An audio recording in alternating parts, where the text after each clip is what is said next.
मुर्शिद सोना। पर जब भी उस ज्ञान तक ऐसी पहुंचना है, उस ज्ञान नू प्राप्त करना है, वो प्राप्त सानू अपने अंदरों ही करना पैना है। समझ रहे हो कि नहीं? क्योंकि कुछ चीज़ां होंदियां है उन्हां दी तरफ इशारे किए जा सकते हैं, जिद्दां असीं कई बार दसीदा ना कि इशारे किए जा सकते हैं कि आह चीज़ बड़ी टेस्टी है, आह चीज़ बड़ी स्वाद है, उहदी वल इशारा किया जा सकता है। पर हुण जिद्दां समझ लो कि एप्पल पिया है, सेब पिया है सामने टेबल ते, तुसी किसी आदमी नूं इशारा कर सकते हो ये सेब बड़ा स्वाद है, ये सेब बड़ा मिठा है, पर की तुहाडे इशारा करन दे नाल उहनूं पता लग जाएगा कि सेब मिठा है, सेब स्वाद है? नहीं। उहनूं स्वाद कदों पता लगेगा, मिठास दा कदों पता लगेगा? जदों सेब नूं उठा के अपने मूँह च पाएगा और वो टेस्ट उहदे अंदर उहनूं फील होना है। सेब बाहर है पर टेस्ट उहनूं कित्थे फील होना है? अपने अंदर। हुण किसी भी चीज़ नूं तुसीं लै लो, चाहे रोटी लै लो, चाहे कोई फल लै लो, कोई फ्रूट लै लो, चीज़ां बाहर हुंदियां है, इशारे बाहर हुंदे है। बंदे ने कहना ना गन्ने का रस, हाँ भाई गिलास बाहर है, पर जब तक पिएगा नहीं ਉਹਦਾ टेस्ट, ਉਹਦੀ मिठास का तेनू एहसास नहीं होएगा। मिठास तो है पर अनुभव लेना पैंदा है अपने अंदर। इसी तरह ये सत्य ज्ञान की गल जदों आंदी है तो दुनिया के उपर हज़ारों ही वेद है, शास्त्र है, यानी बहुत धार्मिक शास्त्र है, 4 वेद है, बहुत धार्मिक शास्त्र है। हुण उन्हां दे अंदर जे बंदा सोचे कि मैनू सत्य ज्ञान मिल जाएगा, तो एक गल याद रखो कि सत्य ज्ञान का जिहड़ा अनुभव है ना, वो तुहानू होना है अपने अंदर। हाँ, उन्होंने पढ़ के तुहानू थोड़ा मार्ग तो पता लग सकता है कि मैं करना की है, किस रास्ते जाना है, पर जे असीं सोचिए कि उहदे च ही सब कुछ है तो नहीं, उहदे च सिर्फ इशारा है, पकड़ना सानू अपने अंदर पएगा। और यही चीज इस शब्द के अंदर दसी गई है कि सत्य ज्ञान है औषधि, सतगुर देही बताए, कि परमात्मा दे करदा ओ सत्य ज्ञान। सत्य ज्ञान फिर एक बार कहांगे कि दुनिया ते ज्ञान तो बहुत है, पर जो सत्य ज्ञान की गल आती है तो सत्य ज्ञान का मतलब है वह सत्या का ज्ञान, वह परमात्मा का ज्ञान, वह प्रभु का ज्ञान, वह परमानंद का ज्ञान, और वह सत्य तुहाडे अंदर ही बैठा होया है। ठीक है, बाहर भी है। जिदा कोई पूछे परमात्मा कित्थे है, बोलो समझदे हो कि नहीं? कोई पूछे परमात्मा कित्थे है तो असीं ने कोई गल कहांगे कि भाई ये ना पुछ परमात्मा कित्थे है, क्योंकि हर जगह परमात्मा ही तो है। तू कहंदा परमात्मा कित्थे है? परमात्मा तो हर जगह है, बस तू अपने आप को जान ला, तू कित्थे है, अपने आप को समझ ले। बोलो समझदे हो कि नहीं? क्योंकि जो तेनू अपना पता लग जाएगा मैं कित्थे खड़ा हाँ, उन्होंने मैं समझ लवां, तो फिर मैनू एहसास हो जाएगा अपनी मंजिल तो मैं कितना क दूर है या मेरी मंजिल किन्नी क नेड़े है। हुण फर्ज करो एक इंसान दिल्ली जा रहा है, हुण दिल्ली जा रहा, वो अंबाले खड़ा है, हुण वो पुछदा है दिल्ली कित्थे है, तो हुण जरा ध्यान देना, दिल्ली तो अपनी जगह ही है, पर तू जानकारी ले ला, मैं अंबाले खड़ा तो इत्थों इन्ने किलोमीटर मैनू सफर करना पैना है। जो मैनू अपनी जानकारी हो गई मैं कित्थे हाँ, मैं सही दिशा वाल जा रहा हाँ या मैं गलत दिशा वाल जा रहा हाँ, ये जानना मेरे वास्ते जरूरी है, क्योंकि मंजिल तो अपनी जगह, पहुंचना तो मैं है उत्थे। इसलिए जानकारी सानू अपनी होनी चाहिए कि मैं इसलिए कित्थे स्टैंड करता हाँ, मैं इसलिए कित्थे बैठा हाँ। इसलिए समझना जरा कि सत्य ज्ञान की जो गल आती है, ये गल चलती है साडे अंदर की तरफ। सत्य यानी परमात्मा, वो प्रभु, और वो प्रभु किते बाहर नहीं है, वो परमात्मा साडे अंदर ही है। क्योंकि जिद्दां ही दसिया कि तुसी कदी स्पंजी रसगुल्ला खाता, स्पंजी रसगुल्ला हुंदा एक, जिहनूं असीं देखिया ना, वो पाया हुंदा है कि ਉਹਦੇ अंदर भी मिठास हुंदी तो बाहर भी पानी ਉਹਦੇ हुंदा है। हुण ਉਹ स्पंजी रसगुल्ला पुछे ये मिठास कित्थे है, ये पानी कित्थे है, तो बंदा कहंदा भाई तेरे अंदर भी वही रस है, और ਜਿਹਦੇ ਚ ਤੈਨੂੰ ਬੰਦ ਕੀਤਾ ਗਿਆ ਨਾ ਡੱਬੇ ਚ, ਉਹ ਆਲੇ ਦੁਆਲੇ भी ਉਹੀ है, ਉਹੀ ਤਾਂ है, अंदर भी ਉਹੀ है, बाहर भी ਉਹੀ है, बस थोड़ा ਇਹਨੂੰ समझण ਦੀ ਜ਼ਰੂरਤ है। ਹੁਣ ਇਹਨੂੰ ਕਹਿੰਦੇ सत ज्ञान, यानी सत ਦਾ ज्ञान होना कि परमात्मा कित्थे है, वो प्रभु कित्थे है, और जदों उसनूं असीं जान लिया, ਉਹਦੀ ਸਾਨੂੰ समझ आ गई, तो साडे जीवन ਦੀਆਂ सारियां तकलीफां, सारे दुख, सारियां परेशानियां उदे दूर होनियां शुरू हो जांदियां है। क्योंकि जदों ये एहसास हो गया ਕਿ ਉਹ ਐਡੀ ਵੱਡੀ ਸ਼ਕਤੀ ਕਿੱਥੇ ਮੇਰੇ ਅੰਦਰ ਬੈਠੀ ਆਪਣਾ ਕੰਮ ਕਰ ਰਹੀ ਹੈ। ਜਦੋਂ ਉਹਦੀ ਜਾਣਕਾਰੀ ਸਾਨੂੰ ਮਿਲ ਗਈ, ਉਹਦਾ ਗਿਆਨ ਸਾਨੂੰ ਹੋ ਗਿਆ, ਤਾਂ ਫਿਰ ਸਾਡੇ ਜੀਵਨ ਦੀਆਂ ਤਕਲੀਫਾਂ, ਦੁੱਖ ਦਲਿੱਦਰ ਤਾਂ ਉਦੋਂ ਹੀ ਦੂਰ ਹੋਣੇ ਸ਼ੁਰੂ ਹੋ ਜਾਂਦੇ ਹੈ। ਇਸ ਲਈ ਕਿਹਾ ਹੈ ਕਿ ਸਤ ਗਿਆਨ ਹੈ ਔਸ਼ਧੀ। ਹੁਣ ਇਨਸਾਨ ਦੇ ਅੰਦਰ ਉਹ ਸਤ ਗਿਆਨ ਹੈ, ਇਨਸਾਨ ਦੇ ਅੰਦਰੋਂ ਉਹ ਔਸ਼ਧੀ ਹੈ, ਪਰ ਫਿਰ ਵੀ ਇਨਸਾਨ ਦੁਖੀ ਕਿਉਂ ਹੈ, ਫਿਰ ਵੀ ਇਨਸਾਨ ਪਰੇਸ਼ਾਨ ਕਿਉਂ ਹੈ? ਤਾਂ ਉਹਦਾ ਕਾਰਨ ਇਹੀ ਹੈ ਕਿ ਇਨਸਾਨ ਆਪਣੇ ਅੰਦਰਲੀ ਉਸ ਔਸ਼ਧੀ ਨੂੰ ਦੇਖਣ ਦੀ ਕੋਸ਼ਿਸ਼ ਨਹੀਂ ਕਰਦਾ, ਆਪਣੇ ਅੰਦਰ ਉਸ ਪਰਮ ਸ਼ਕਤੀ ਨੂੰ ਦੇਖਣ ਦੀ ਕੋਸ਼ਿਸ਼ ਨਹੀਂ ਕਰਦਾ। ਇਨਸਾਨ ਦਾ ਧਿਆਨ ਹਮੇਸ਼ਾ ਲੱਗਾ ਰਹਿੰਦਾ ਹੈ ਆਪਣੀਆਂ ਬਿਮਾਰੀਆਂ ਦੀ ਤਰਫ, ਆਪਣੀਆਂ ਤਕਲੀਫਾਂ ਦੀ ਤਰਫ, ਆਪਣੇ ਦੁੱਖਾਂ ਦੀ ਤਰਫ। ਇਸ ਲਈ ਅਸੀਂ ਕਈ ਵਾਰ ਇਹ ਚੀਜ਼ ਕਲੀਅਰ ਕੀਤੀ ਹੈ ਕਿ ਜਿੱਧਰ ਅਸੀਂ ਧਿਆਨ ਦੇਣਾ ਹੈ ਨਾ, ਉਹੀ ਚੀਜ਼ ਨੇ ਵਧਣਾ, ਪ੍ਰਫੁੱਲਿਤ ਹੋਣਾ ਸ਼ੁਰੂ ਹੋ ਜਾਣਾ ਹੈ। ਇਹ ਗੱਲ ਹਮੇਸ਼ਾ ਯਾਦ ਰੱਖੋ। ਕਿਹੜੀ ਚੀਜ਼ ਵੱਧਦੀ ਹੈ ਸਾਡੇ ਜੀਵਨ 'ਚ? ਜਿਹੜੀ ਚੀਜ਼ ਵੱਲ ਅਸੀਂ ਧਿਆਨ ਦਿੰਦੇ ਹਾਂ। ਇਹਨੂੰ ਇਦਾਂ ਸਮਝ ਲਓ ਕਿ ਜਦੋਂ ਤੁਸੀਂ ਸਿਹਤ ਵੱਲ ਧਿਆਨ ਦੇਣਾ ਸ਼ੁਰੂ ਕਰ ਦਿੰਦੇ ਆ, ਤਾਂ ਤੁਹਾਡੀ ਸਿਹਤ ਅੱਛੀ ਹੋਣੀ ਸ਼ੁਰੂ ਹੋ ਜਾਂਦੀ ਹੈ। ਫੇਰ ਹੀ ਹੁੰਦੀ ਹੈ ਨਾ ਕਿ ਹੁਣ ਮੈਂ ਆਪਣੀ ਸਿਹਤ ਵੱਲ ਧਿਆਨ ਦਿੰਦਾ ਆ, ਮੈਂ ਕੀ ਖਾਣਾ ਹੈ, ਕੀ ਪੀਣਾ ਹੈ, ਕਿੰਨੇ ਵਜੇ ਸੋਣਾ ਹੈ, ਕਿੰਨੇ ਵਜੇ ਜਾਗਣਾ ਹੈ, ਮੇਰੀ ਸਿਹਤ ਵਾਸਤੇ ਚੰਗਾ ਕੀ ਹੈ, ਮੇਰੀ ਸਿਹਤ ਵਾਸਤੇ ਮਾੜਾ ਕੀ ਹੈ। ਜਦੋਂ ਸਿਹਤ ਦਾ ਧਿਆਨ ਰੱਖਣਾ ਸ਼ੁਰੂ ਕਰ ਦਿੱਤਾ, ਤਾਂ ਹੌਲੀ ਹੌਲੀ ਸਾਡੀ ਸਿਹਤ ਅੱਛੀ ਹੁੰਦੀ ਚਲੀ ਜਾਂਦੀ ਹੈ। ਹੁਣ ਤੁਹਾਡੇ ਘਰ 'ਚ 4 ਬੱਚੇ ਹੈ, ਹੁਣ ਤੁਹਾਡੇ ਘਰ 'ਚ 4 ਬੱਚੇ ਹੈ, ਔਰ ਤੁਸੀਂ ਜਿਸ ਬੱਚੇ ਵੱਲ ਜ਼ਿਆਦਾ ਧਿਆਨ ਦੇਣਾ ਹੈ, ਉਹ ਬੱਚੇ ਨੇ ਹੀ ਅੱਛਾ ਹੋਣਾ ਸ਼ੁਰੂ ਹੋ ਜਾਣਾ ਹੈ। ਕਿਉਂਕਿ ਮਾਂ-ਬਾਪ ਜਿਸ ਬੱਚੇ ਦਾ ਜ਼ਿਆਦਾ ਧਿਆਨ ਰੱਖਣਗੇ ਨਾ, ਉਹੀ ਬੱਚਾ ਅੱਛਾ ਬਣੇਗਾ। ਬਾਕੀ ਬੱਚੇ ਨੇ ਇਲਤਾਂ ਕਰੀ ਜਾਣੀਆਂ ਹੈ, ਜਾਂ ਹੋ ਸਕਦਾ ਹੈ ਘਰ 'ਚ ਲੜਾਈ ਝਗੜਾ ਕਰਨ, ਕਿਉਂਕਿ ਮਾਂ-ਬਾਪ ਦਾ ਧਿਆਨ ਜਿਸ ਬੱਚੇ ਵੱਲ ਜ਼ਿਆਦਾ ਹੋਏਗਾ, ਮਾਂ-ਬਾਪ ਨੇ ਫਿਕਰ ਵੀ ਉਹਦੀ ਜ਼ਿਆਦਾ ਕਰਨੀ, ਔਰ ਉਹੀ ਬੱਚੇ ਨੇ ਜ਼ਿਆਦਾ ਅੱਛਾ ਹੋਣਾ ਸ਼ੁਰੂ ਹੋ ਜਾਣਾ ਹੈ। ਇਸ ਲਈ ਜਦੋਂ ਸਿਹਤ ਦਾ ਧਿਆਨ ਰੱਖਦੇ ਆ, ਸਿਹਤ ਅੱਛੀ ਹੋਣੀ ਸ਼ੁਰੂ ਹੋ ਜਾਂਦੀ ਹੈ।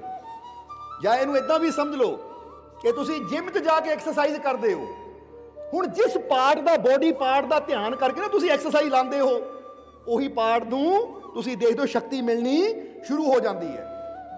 ਤਾਂ ਹੀ ਤਾਂ ਜਿਹੜੇ ਐਕਸਰਸਾਈਜ਼ ਕਰਦੇ ਆ, ਉਹਨਾਂ ਨੇ ਟਾਈਮ ਰੱਖਿਆ ਹੁੰਦਾ ਕਿ ਇੱਕ ਦਿਨ ਅਸੀਂ ਚੈਸਟ ਦੀ ਐਕਸਰਸਾਈਜ਼ ਲਾਣੀ ਹੈ ਤੇ ਇੱਕ ਦਿਨ ਬੈਕ ਦੀ ਲਾਣੀ ਹੈ, ਤਾਂ ਕਿ ਪੂਰਾ ਧਿਆਨ ਸਾਡਾ ਉੱਧਰ ਹੋਵੇ, ਤਾਂ ਕਿ ਉਸ ਅੰਗ ਸਾਡਾ, ਉਹ ਬੋਡੀ ਪਾਰਟ ਸਾਡਾ ਤਾਕਤਵਰ ਬਣੇ।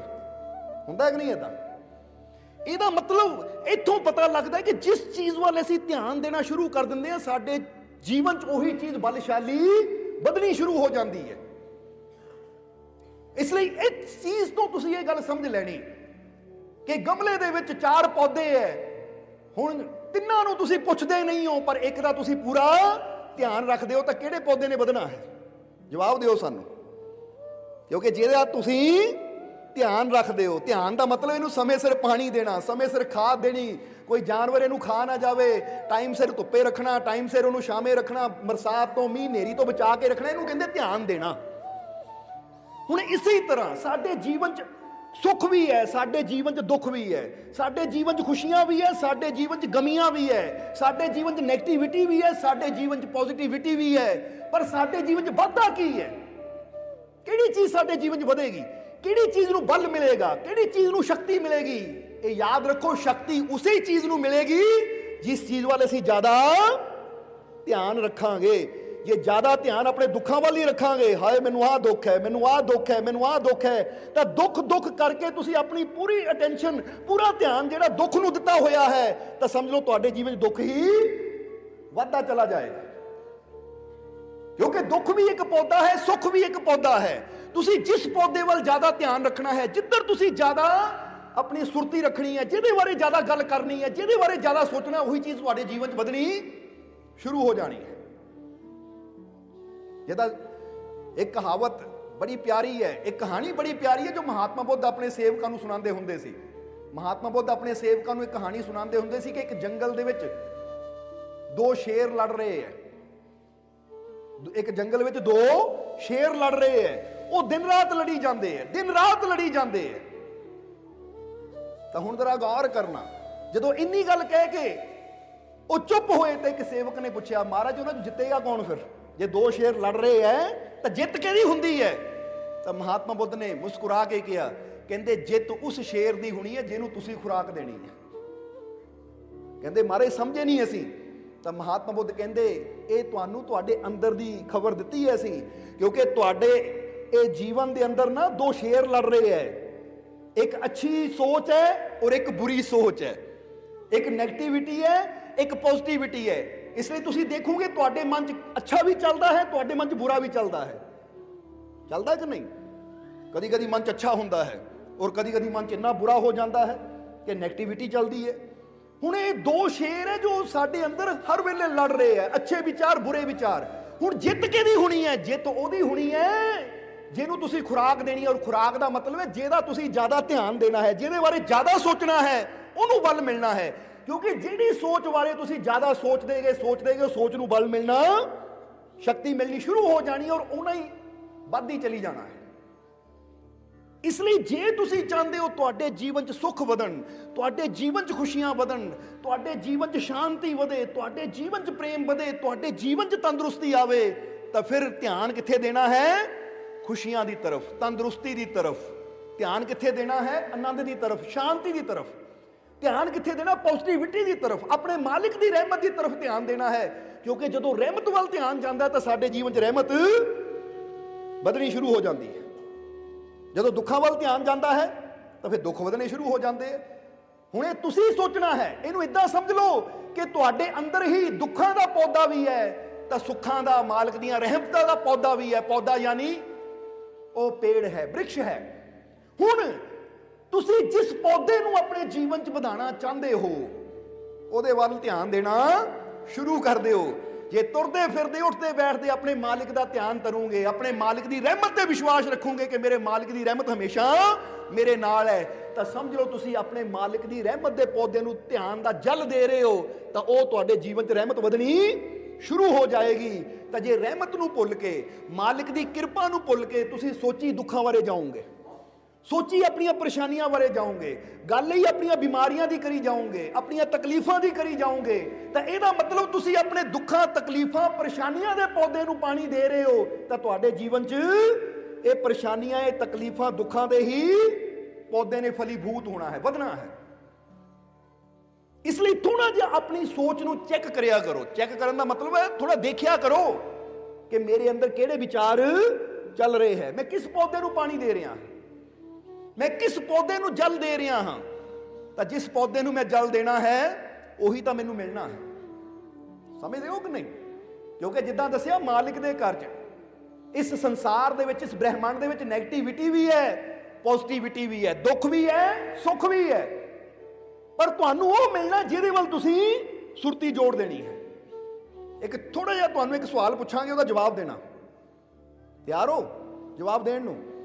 ਤਾਂ ਪਹਿਲਾਂ ਸਵਾਲ ਸੁਣ ਲਓ। ਹੁਣ ਸਵਾਲ ਇਹ ਹੈ ਕਿ ਤੁਸੀਂ ਤੁਰੇ ਜਾ ਰਹੇ ਹੋ, ਤੁਹਾਡੇ ਹੱਥ ਵਿੱਚ ਥੋੜਾ ਕਚਰਾ ਹੈ, ਕਚਰਾ ਯਾਨੀ ਕੂੜਾ ਹੈ, ਔਰ ਤੁਹਾਡੇ ਹੱਥ ਵਿੱਚ ਇੱਕ ਫੁੱਲਾਂ ਦਾ ਗੁਲਦਸਤਾ ਵੀ ਹੈ।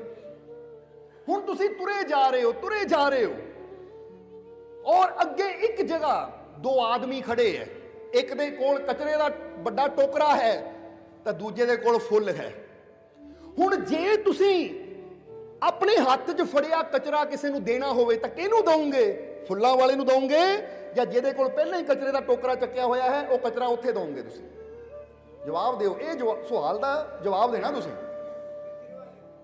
ਜੇ ਤੁਹਾਡੇ ਕੋਲ ਕਚਰਾ ਹੈ ਯਾਨੀ ਤੁਹਾਡੇ ਕੋਲ ਕੂੜਾ ਕਰਕਟ ਹੈ ਤਾਂ ਤੁਸੀਂ ਕਿਹਨੂੰ ਦਵੋਗੇ? ਉਹ ਜਿਹੜਾ ਪਹਿਲਾਂ ਹੀ ਕੂੜਾ ਲੈ ਕੇ ਖੜਾ ਹੈ। ਤੁਹਾਨੂੰ ਪਤਾ ਹੈ ਕੂੜੇ ਵਾਲਾ ਹੈ, ਇਹਨੂੰ ਕੂੜਾ ਦੇਣਾ ਹੈ, ਇਹ ਫੁੱਲਾਂ ਵਾਲਾ ਹੈ, ਇਹਨੂੰ ਮੈਂ ਫੁੱਲ ਦੇਣੇ ਆ। ਇਹ ਕਦੀ ਨਹੀਂ ਹੋਏਗਾ ਕਿ ਫੁੱਲਾਂ ਵਾਲੇ ਨੂੰ ਤੁਸੀਂ ਕਚਰਾ ਦੇ ਦਿਓ ਤਾਂ ਕਚਰੇ ਦੀ ਜਗ੍ਹਾ ਫੁੱਲ ਦੇ ਦਿਓ, ਕਿਉਂਕਿ ਇੰਨੀ ਕੁ ਸੈਂਸ ਤਾਂ, ਇੰਨੀ ਕੁ ਸਮਝ ਤਾਂ ਸਭ ਨੂੰ ਹੁੰਦੀ ਹੈ। ਇੱਕ ਬੱਚੇ ਨੂੰ ਵੀ ਹੁੰਦੀ ਹੈ ਕਿ ਜਿੱਥੇ ਫੁੱਲ ਪਏ ਉੱਥੇ ਫੁੱਲ ਰੱਖਣੇ ਹੈ। ਹੁਣ ਤੁਸੀਂ ਕਿਸੇ ਛੋਟੇ ਬੱਚੇ ਨੂੰ, 5-6 ਸਾਲ ਦੇ ਬੱਚੇ ਨੂੰ ਇੱਕ ਫੁੱਲ ਦੇ ਦਿਓ ਔਰ ਇੱਕ ਉਹਨੂੰ ਕਾਗਜ਼ ਦਾ ਟੁਕੜਾ ਦੇ ਦਿਓ ਔਰ ਕਹੋ ਲੈ ਬੇਟਾ ਆ ਫੁੱਲ ਰੱਖ ਕੇ ਆਣਾ ਔਰ ਕਾਗਜ਼ ਦਾ ਟੁਕੜਾ ਸਿੱਟ ਕੇ ਆਣਾ ਹੈ, ਤਾਂ ਉਹਨੂੰ ਵੀ ਸਮਝ ਹੈ ਕਿ ਕਾਗਜ਼ ਮੈਂ ਡਸਟਬਿਨ 'ਚ ਪਾਣਾ ਹੈ, ਕਿਉਂਕਿ ਇਹ ਡਸਟਬਿਨ ਇੱਥੇ ਹੀ ਮੈਂ ਕਚਰਾ ਪਾਉਂਦਾ ਹਾਂ ਤੇ ਫੁੱਲ ਮੈਂ ਉੱਥੇ ਰੱਖਣੇ ਆ ਜਿੱਥੇ ਫੁੱਲ ਪਏ ਹੋਏ ਆ। ਇੰਨੀ ਸਮਝ ਬੱਚੇ ਨੂੰ ਵੀ ਹੋਏਗੀ। ਤਾਂ ਹੀ ਤੁਸੀਂ ਦੇਖਦੇ ਹੋ ਨਾ, ਜਦੋਂ ਤੁਸੀਂ ਖਾਂਦੇ ਪੀਂਦੇ ਹੋ ਕੁਝ ਕਿਸੇ ਰੈਸਟੋਰੈਂਟ 'ਚ ਬਹਿ ਕੇ ਜਾਂ ਬਾਜ਼ਾਰ 'ਚ ਤੁਰੇ ਜਾਂਦੇ ਤਾਂ ਤੁਸੀਂ ਦੇਖਦੇ ਹੋ ਇੱਥੇ ਕੋਈ ਡਸਟਬਿਨ ਹੈ, ਜਿੱਥੇ ਪਿਆ ਹੁੰਦਾ ਤੁਸੀਂ ਖਾ ਪੀ ਕੇ ਉਹ ਕੂੜੇ 'ਚ ਸੁੱਟ ਦਿੰਦੇ ਹੋ। ਜਰਾ ਹੁਣ ਗੌਰ ਕਰਨ ਵਾਲੀ ਗੱਲ ਹੈ। ਅਸੀਂ ਕਿਉਂ ਦੱਸ ਰਹੇ ਹਾਂ ਤੁਹਾਨੂੰ? ਇਹੀ ਚੀਜ਼ ਤਾਂ ਸਮਝਣ ਵਾਲੀ ਹੈ ਕਿ ਜਦੋਂ ਸਾਨੂੰ ਇੰਨੀ ਸਮਝ ਹੈ ਕਿ ਜਿਹੜਾ ਕੂੜਾ ਲੈ ਕੇ ਖੜਾ ਹੈ ਉਹਨੂੰ ਅਸੀਂ ਕੂੜਾ ਹੀ ਦੇਣਾ ਹੈ, ਤਾਂ ਜਿਹੜਾ ਫੁੱਲ ਲੈ ਕੇ ਖੜਾ ਹੈ ਉਹਨੂੰ ਅਸੀਂ ਫੁੱਲ ਹੀ ਦੇਣੇ ਹੈ ਤਾਂ ਜ਼ਰਾ ਸੋਚੋ ਫਿਰ ਬ੍ਰਹਿਮੰਡ ਪ੍ਰਮਾਤਮਾ ਕਿੰਨਾ ਸਮਝਦਾਰ ਹੈ। ਹੁਣ ਜਿਹੜਾ ਇਨਸਾਨ ਨੈਗੇਟਿਵਿਟੀ ਦਾ, ਬੁਰੀਆਂ ਸੋਚਾਂ ਦਾ ਕਚਰਾ ਲੈ ਕੇ ਖੜਾ ਹੈ, ਦੁੱਖਾਂ ਦੀ ਸੋਚ ਲੈ ਕੇ ਖੜਾ ਹੈ, ਬ੍ਰਹਿਮੰਡ ਨੇ, ਪ੍ਰਮਾਤਮਾ ਨੇ ਉਹਨੂੰ ਹੋਰ ਦੁੱਖ ਹੀ ਦੇਣੇ ਹੈ ਕਿ ਭਾਈ ਤੂੰ ਦੁੱਖ ਲੈ ਕੇ ਖੜਾ ਤੇ ਲੈ ਹੋਰ ਦੁੱਖ ਲੈ। ਤਾਂ ਜਿਹੜਾ ਸਮਾਈਲ ਕਰਦਾ ਹੈ, ਮੁਸਕਰਾਉਂਦਾ ਹੈ, ਜਿਹੜਾ ਹਮੇਸ਼ਾ ਪੋਜ਼ਿਟਿਵਿਟੀ ਦੀ ਗੱਲ ਕਰਦਾ ਹੈ, ਮਾਲਕ ਦੀਆਂ ਰਹਿਮਤਾਂ ਦੀ ਗੱਲ ਕਰਦਾ ਹੈ, ਤਾਂ ਬ੍ਰਹਿਮੰਡ ਯਾਨੀ ਉਹ ਮਾਲਕ ਵੀ ਦੇਖਦਾ ਹੈ ਕਿ ਇਹ ਪੋਜ਼ਿਟਿਵਿਟੀ ਦੇ ਫੁੱਲ ਲੈ ਕੇ ਖੜਾ ਹੈ, ਇਹ ਵਿਸ਼ਵਾਸ ਦੇ ਫੁੱਲ ਲੈ ਕੇ ਖੜਾ ਹੈ, ਇਹ ਰਹਿਮਤਾਂ ਦੇ ਫੁੱਲ ਲੈ ਕੇ ਖੜਾ, ਇਹਨੂੰ ਹੋਰ ਮੈਂ ਉਹ ਖੁਸ਼ੀਆਂ ਹੀ ਦੇਣੀਆਂ ਹੈ। ਕਿਉਂਕਿ ਜੋ ਸਾਡੇ ਅੰਦਰ ਚੱਲਣਾ ਹੈ ਨਾ, ਕੁਦਰਤ ਨੇ ਉਹੀ ਦੇਣਾ ਸਾਨੂੰ ਸ਼ੁਰੂ ਕਰ ਦੇਣਾ ਹੈ। ਹੁਣ ਤੁਸੀਂ ਆਪਣੇ ਦਿਮਾਗ ਵਿੱਚ ਦੁੱਖਾਂ ਦਾ ਕਚਰਾ ਰੱਖਦੇ ਹੋ ਤਾਂ ਤੁਹਾਨੂੰ ਹੋਰ ਦੁੱਖ ਮਿਲਣਗੇ। ਇਸ ਲਈ ਗੌਰ ਕਰਨਾ। ਅੱਜ ਕਈਆਂ ਜੀਵਾਂ ਨੇ ਇੱਕ ਗੱਲ ਕਹੀ ਹੈ ਕਿ ਮਾਲਕੋ ਇੱਕ ਦੁੱਖ ਹਟਦਾ ਹੈ ਤਾਂ ਦੂਜਾ ਆ ਜਾਂਦਾ ਹੈ, ਦੂਜਾ ਹਟਦਾ ਤੀਜਾ ਆ ਜਾਂਦਾ ਹੈ, ਮੇਰੇ ਜੀਵਨ 'ਚ ਦੁੱਖ ਵੱਧਦੇ ਹੀ ਜਾ ਰਹੇ ਹੈ। ਤਾਂ ਇਹਦਾ ਮਤਲਬ ਕੀ ਹੈ? ਦੁੱਖ ਵੱਧਦੇ ਕਿਉਂ ਜਾ ਰਹੇ? ਕਿਉਂਕਿ ਕਦੀ ਤੁਸੀਂ ਵੀ ਦੇਖਿਆ ਹੋਵੇਗਾ ਜਦੋਂ ਇੱਕ ਪਰੇਸ਼ਾਨੀ ਆਉਂਦੀ ਹੈ ਤਾਂ ਉਹਦੇ ਨਾਲ ਦੂਜੀ ਆ ਜਾਂਦੀ, ਫਿਰ ਤੀਜੀ ਆ ਜਾਂਦੀ ਹੈ। ਤਾਂ ਦੂਜੇ ਪਾਸੇ ਜਦੋਂ ਕਿਸੇ ਨੂੰ ਇੱਕ ਪਾਸੇ ਕਾਮਯਾਬੀ ਮਿਲਦੀ ਹੈ, ਖੁਸ਼ੀ ਮਿਲਦੀ, ਤਾਂ ਉਹਦੇ ਨਾਲ ਦੂਜੀ ਖੁਸ਼ੀ ਆ ਜਾਂਦੀ ਹੈ, ਤੀਜੀ ਖੁਸ਼ੀ ਆ ਜਾਂਦੀ ਹੈ। ਕਾਰਨ ਕੀ ਹੈ? ਇਹਦਾ ਕਾਰਨ ਇਹੀ ਹੈ ਕਿ ਜਦੋਂ ਸਾਡੇ ਜੀਵਨ 'ਚ ਕੋਈ ਦੁੱਖ ਆਉਂਦਾ ਹੈ ਤੇ ਅਸੀਂ ਦੁੱਖ ਬਾਰੇ ਇੰਨਾ ਸੋਚਦੇ ਹਾਂ, ਇੰਨਾ ਸੋਚਦੇ ਹਾਂ, ਦੁੱਖ ਦਾ ਕਚਰਾ ਇੰਨਾ ਇਕੱਠਾ ਕਰ ਲੈਂਦੇ ਹਾਂ ਕਿ ਬ੍ਰਹਿਮੰਡ ਕੋਲ ਦੁੱਖ ਵੀ ਹੈ, ਸੁੱਖ ਵੀ ਹੈ। ਹੁਣ ਉਹ ਸੋਚਦਾ ਦੁੱਖ ਕਿਹਨੂੰ ਦੇਵਾਂ, ਸੁੱਖ ਕਿਹਨੂੰ ਦੇਵਾਂ? ਤਾਂ ਇਹ ਪਹਿਲਾਂ ਹੀ ਦੁੱਖ ਲੈ ਕੇ ਖੜਾ ਹੈ, ਇਹਦੀ ਝੋਲੀ ਦੁੱਖ ਪਾ ਦੇਵਾਂ ਕਿਉਂਕਿ ਕਚਰਾ ਹੈ ਇਹਦੇ ਕੋਲ, ਇਹਨੂੰ ਕਚਰਾ ਹੀ ਦੇਵਾਂ। ਔਰ ਇਹ ਖੁਸ਼ੀਆਂ ਦੇ ਫੁੱਲ ਲੈ ਕੇ ਖੜਾ ਹੈ, ਇਹਨੂੰ ਹੋਰ ਮੈਂ ਖੁਸ਼ੀਆਂ ਦੇ ਦੇਵਾਂ। ਇਸ ਲਈ ਜੇ ਤੁਹਾਡੇ ਜੀਵਨ 'ਚ ਦੁੱਖ ਆਂਦੇ ਜਾ ਰਹੇ ਹੈ ਤੇ ਇਹਦਾ ਮਤਲਬ ਕਿਤੇ ਨਾ ਕਿਤੇ ਤੁਸੀਂ ਦੁੱਖਾਂ ਦੇ ਕਚਰੇ ਬਾਰੇ ਸੋਚ ਲੈ ਕੇ ਅੰਦਰ ਬੈਠੇ ਹੋ। ਇਸ ਲਈ ਬ੍ਰਹਿਮੰਡ ਤੁਹਾਨੂੰ ਉਦਾਂ ਦੀ એનર્ਜੀ ਦੇ ਦਿੰਦਾ ਹੈ। ਹੁਣ ਜੇ ਤੁਸੀਂ ਚਾਹੁੰਦੇ ਹੋ ਕਿ ਮੇਰੇ ਜੀਵਨ 'ਚ ਦੁੱਖ ਹੈ ਪਰ ਮੈਂ ਨਹੀਂ ਚਾਹੁੰਦਾ ਹੋਰ ਦੁੱਖ ਮੇਰੇ ਜੀਵਨ 'ਚ ਆਵੇ, ਤਾਂ ਹੁਣ ਮੈਨੂੰ ਕੀ ਕਰਨਾ ਪਏਗਾ? ਜੇ ਮੈਂ ਨਹੀਂ ਚਾਹੁੰਦਾ ਕਿ ਹੋਰ ਕਚਰਾ ਮੈਨੂੰ ਮਿਲੇ ਤਾਂ ਭਾਈ ਜਿਹੜਾ ਹੱਥ 'ਚ ਕਚਰਾ ਫੜਿਆ ਇਹਨੂੰ ਪਹਿਲਾਂ ਸੁੱਟ ਦੇ, ਕਿਉਂਕਿ ਇਹਨੂੰ ਫੜ ਕੇ ਰੱਖੇਗਾ ਤਾਂ ਲੋਕਾਂ ਨੇ ਤੈਨੂੰ ਕਚਰੇ ਵਾਲਾ ਹੀ ਸਮਝਣਾ ਹੈ, ਉਹਨਾਂ ਹੋਰ ਦੇ ਹੀ ਜਾਣਾ ਹੈ।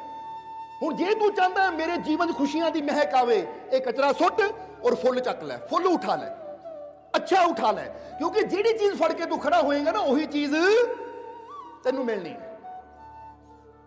ਇਹਨੂੰ ਇਦਾਂ ਵੀ ਸਮਝ ਲਓ ਕਿ ਇੱਕ ਜਗ੍ਹਾ ਚਾਰ ਬੰਦੇ ਖੜੇ ਕਰ ਦਿਓ ਤੁਸੀਂ, ਇੱਕ ਦੇ ਹੱਥ 'ਚ ਲੱਡੂਆਂ ਦਾ ਡੱਬਾ ਦੇ ਦਿਓ, ਇੱਕ ਦੇ ਹੱਥ 'ਚ ਬਰਫੀ ਦਾ ਡੱਬਾ ਦੇ ਦਿਓ, ਇੱਕ ਦੇ ਹੱਥ 'ਚ ਤੁਸੀਂ ਕੁਝ ਹੋਰ ਦੇ ਦਿਓ, ਔਰ ਉਹ ਜਿੰਨੀਆਂ ਚੀਜ਼ਾਂ ਚਾਰਾਂ ਬੰਦਿਆਂ ਕੋ ਹੈ, ਕਿਸੇ ਇੱਕ ਬੰਦੇ ਨੂੰ ਕਹੋ ਆਹ ਚਾਰ ਚੀਜ਼ਾਂ ਲੈ ਲੈ ਔਰ ਜਾ ਦੇ ਕੇ ਆ, ਤਾਂ ਉਹ ਵੀ ਸਮਝੇਗਾ। ਜੇ ਕੋਈ ਲੱਡੂ ਹੋਏਗਾ ਉਹ ਲੱਡੂ ਦੇ ਡੱਬੇ 'ਚ ਲੱਡੂ ਹੀ ਰੱਖੇਗਾ, ਬਰਫੀ ਦੇ ਡੱਬੇ 'ਚ ਬਰਫੀ ਰੱਖੇਗਾ, ਕਿਉਂਕਿ ਉਹਨੂੰ ਪਤਾ ਹੈ ਕਿ ਜਿਹਦੇ ਕੋਲ ਜੋ ਹੈ ਉਹਦੇ ਕੋਲ ਡੱਬਾ ਹੈ ਤਾਂ ਮੈਨੂੰ ਜੇ ਚਾਰ ਚੀਜ਼ਾਂ ਮਿਲੀਆਂ ਤਾਂ ਮੈਂ ਉਹਨੂੰ ਹੀ ਦੇਣੀਆਂ ਹੈ।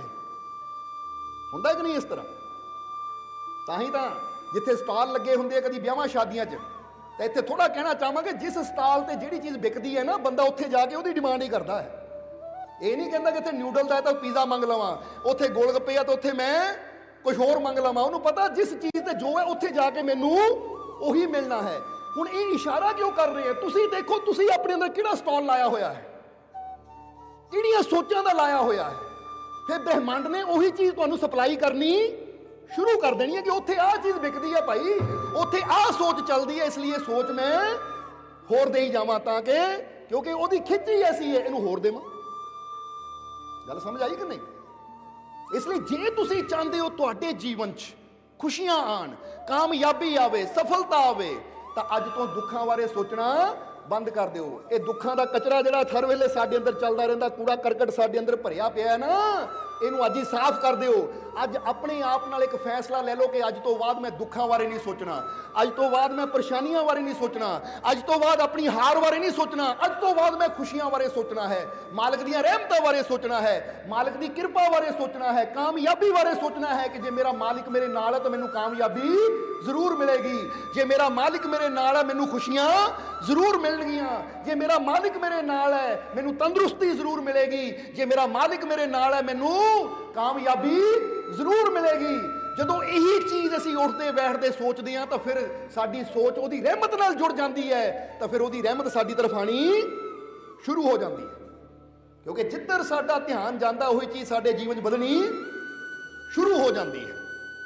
ਇਸ ਲਈ ਅੱਜ ਤੋਂ ਤੁਸੀਂ ਆਪਣੇ ਮਾਈਂਡ ਨੂੰ ਇੱਦਾਂ ਦਾ ਬਣਾ ਲਓ ਕਿ ਇਹਦੇ ਅੰਦਰ ਦੁੱਖਾਂ ਦੀ ਸੋਚ ਆਵੇ ਹੀ ਨਾ ਕਾਮਯਾਬੀ ਦੀ ਸੋਚ ਆਵੇ ਹੀ ਨਾ, ਇਹਦੇ ਅੰਦਰ ਡਰ ਦੀ ਸੋਚ ਆਵੇ ਹੀ ਨਾ ਕਿ ਪਤਾ ਨਹੀਂ ਆ ਹੋਣਾ ਜਾਂ ਨਹੀਂ ਹੋਣਾ।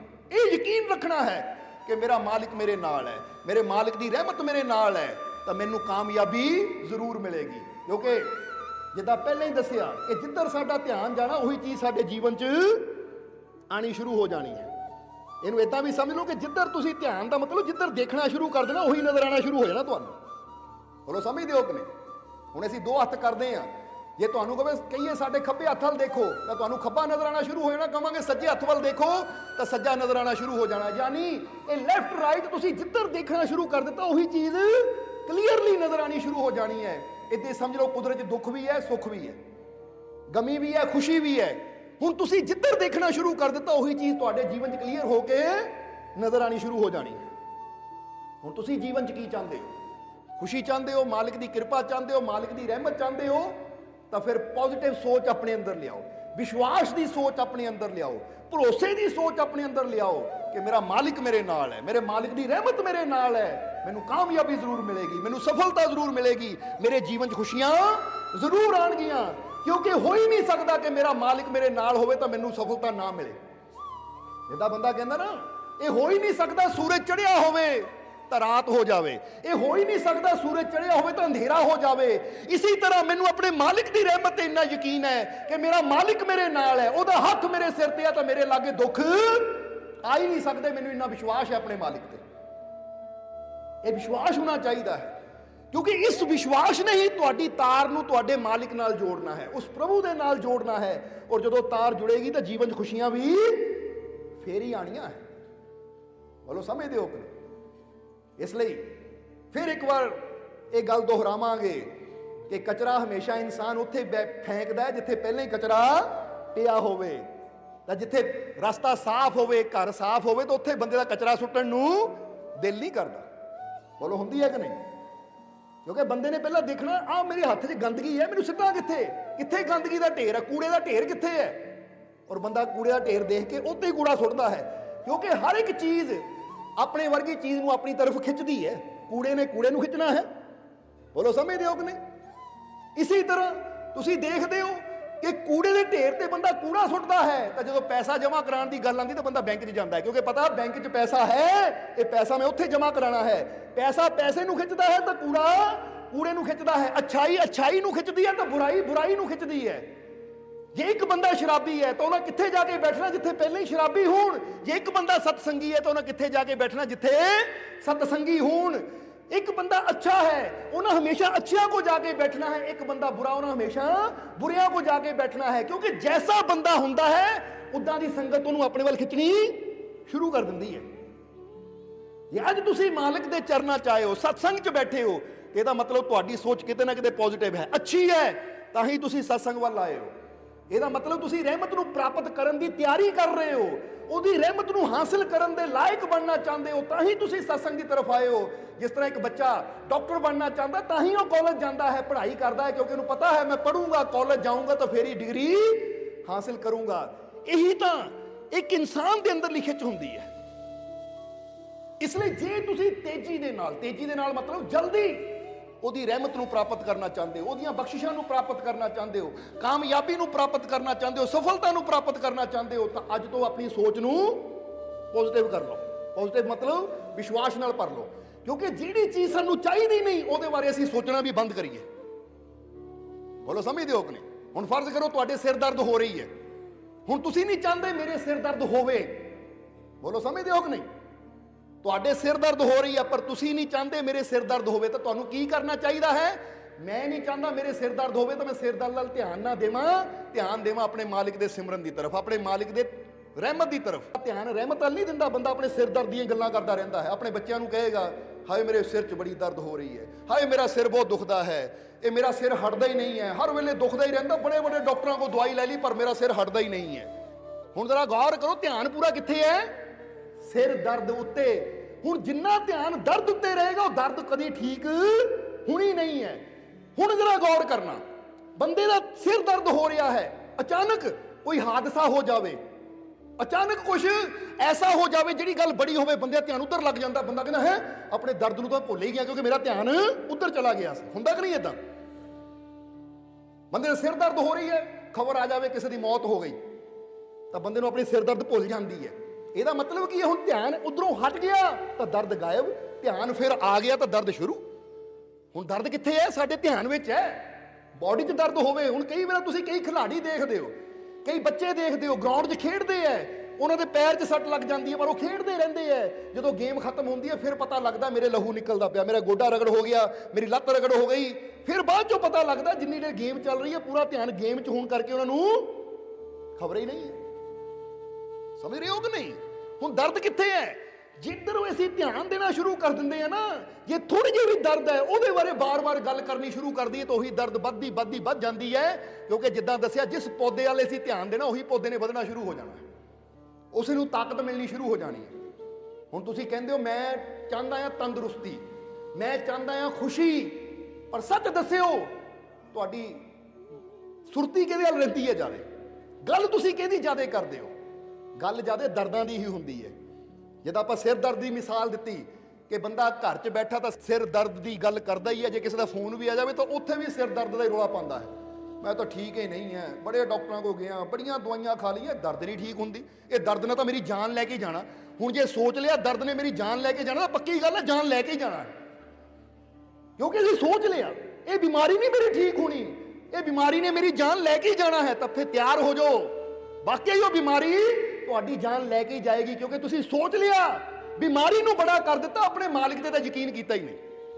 ਜੇ ਆਪਣੇ ਮਾਲਿਕ ਤੇ ਯਕੀਨ ਹੋਵੇ ਤਾਂ ਤੁਸੀਂ ਕੀ ਕਹਿਣਾ ਹੈ? ਉਹ ਲੈ ਆਹ ਬਿਮਾਰੀ ਮੇਰੇ ਮਾਲਿਕ ਦੀ ਰਹਿਮਤ ਦੇ ਸਾਹਮਣੇ ਆਹ ਬਿਮਾਰੀ ਕੁਝ ਵੀ ਨਹੀਂ ਹੈ, ਮੈਂ ਨਹੀਂ ਪਰਵਾਹ ਕਰਦਾ ਇਦਾਂ ਦੀਆਂ ਬਿਮਾਰੀਆਂ ਦੀ। ਇਦਾਂ ਦੀਆਂ ਬਿਮਾਰੀਆਂ ਆਉਂਦੀਆਂ ਚਲੀਆਂ ਜਾਂਦੀਆਂ ਆ, ਮੇਰੇ ਮਾਲਿਕ ਦੀ ਰਹਿਮਤ ਤਾਂ ਸਦਾ ਹੀ ਸਦਾ ਹੈ, ਕਿਉਂਕਿ ਸਤਿਗੁਰ ਮੇਰਾ ਸਦਾ ਸਦਾ ਨਾ ਆਵੇ ਨਾ ਜਾਏ, ਉਹ ਤਾਂ ਸਦਾ ਹੀ ਹੈ। ਉਹ ਨਾ ਆਂਦਾ ਹੈ ਨਾ ਜਾਂਦਾ ਹੈ। ਇਹ ਦੁੱਖ ਆਂਦੇ ਵੀ ਹੈ ਚਲੇ ਜਾਂਦੇ ਵੀ ਹੈ, ਦਿਨ ਚੜ੍ਹਦਾ ਵੀ ਹੈ ਚਲਾ ਜਾਂਦਾ ਹੈ, ਰਾਤ ਆਂਦੀ ਹੈ ਚਲੀ ਜਾਂਦੀ ਹੈ, ਬਿਮਾਰੀ ਆਂਦੀ ਹੈ ਚਲੀ ਜਾਂਦੀ ਹੈ, ਪਰ ਉਹਦੀ ਰਹਿਮਤ ਸਦਾ ਸਦਾ ਹੀ ਹੈ। ਉਹ ਨਾ ਆਂਦੀ ਹੈ ਨਾ ਜਾਂਦੀ ਹੈ।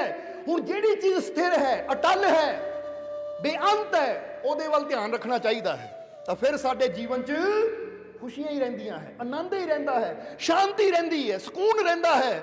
ਪਰ ਜਦੋਂ ਅਸੀਂ ਉਹਦੀ ਰਹਿਮਤ ਨੂੰ ਭੁਲਾ ਕੇ ਧਿਆਨ ਹੀ ਆਪਣਾ ਪੂਰਾ ਬਿਮਾਰੀ ਵੱਲ ਦੇ ਦਿੰਦੇ ਹਾਂ ਤਾਂ ਫਿਰ ਹੁੰਦਾ ਵੀ ਉਹੀ ਹੈ ਕਿ ਸਾਡੇ ਜੀਵਨ 'ਚ ਬਿਮਾਰੀ ਵਧਣੀ ਸ਼ੁਰੂ ਹੋ ਜਾਂਦੀ ਹੈ। ਹੁਣ ਤੁਸੀਂ ਵੀ ਦੇਖੋਗੇ ਕਈਆਂ ਦੇ ਛੋਟੇ ਛੋਟੇ ਬੱਚੇ ਹੁੰਦੇ ਆ, 4 ਸਾਲ ਦਾ ਬੱਚਾ, 5 ਸਾਲ ਦਾ ਬੱਚਾ, 6 ਸਾਲ ਦਾ ਬੱਚਾ। ਜੇ ਮਾਂ-ਬਾਪ ਸੋਚੀ ਜਾਣ ਹਾਏ ਸਰਦੀ ਆ ਗਈ ਕਿਤੇ ਮੇਰਾ ਬੱਚਾ ਬਿਮਾਰ ਨਾ ਹੋ ਜਾਵੇ, ਸਰਦੀ ਆ ਗਈ ਕਿਤੇ ਮੇਰੇ ਬੱਚੇ ਨੂੰ ਠੰਡ ਨਾ ਲੱਗ ਜਾਵੇ, ਸਰਦੀ ਆ ਗਈ ਕਿਤੇ ਮੇਰਾ ਬੱਚਾ ਬਿਮਾਰ ਨਾ ਹੋ ਜਾਵੇ, ਤਾਂ ਤੁਸੀਂ ਦੇਖੋਗੇ ਉਹ ਬੱਚੇ ਬਿਮਾਰ ਵੀ ਜ਼ਿਆਦਾ ਹੋਣਗੇ।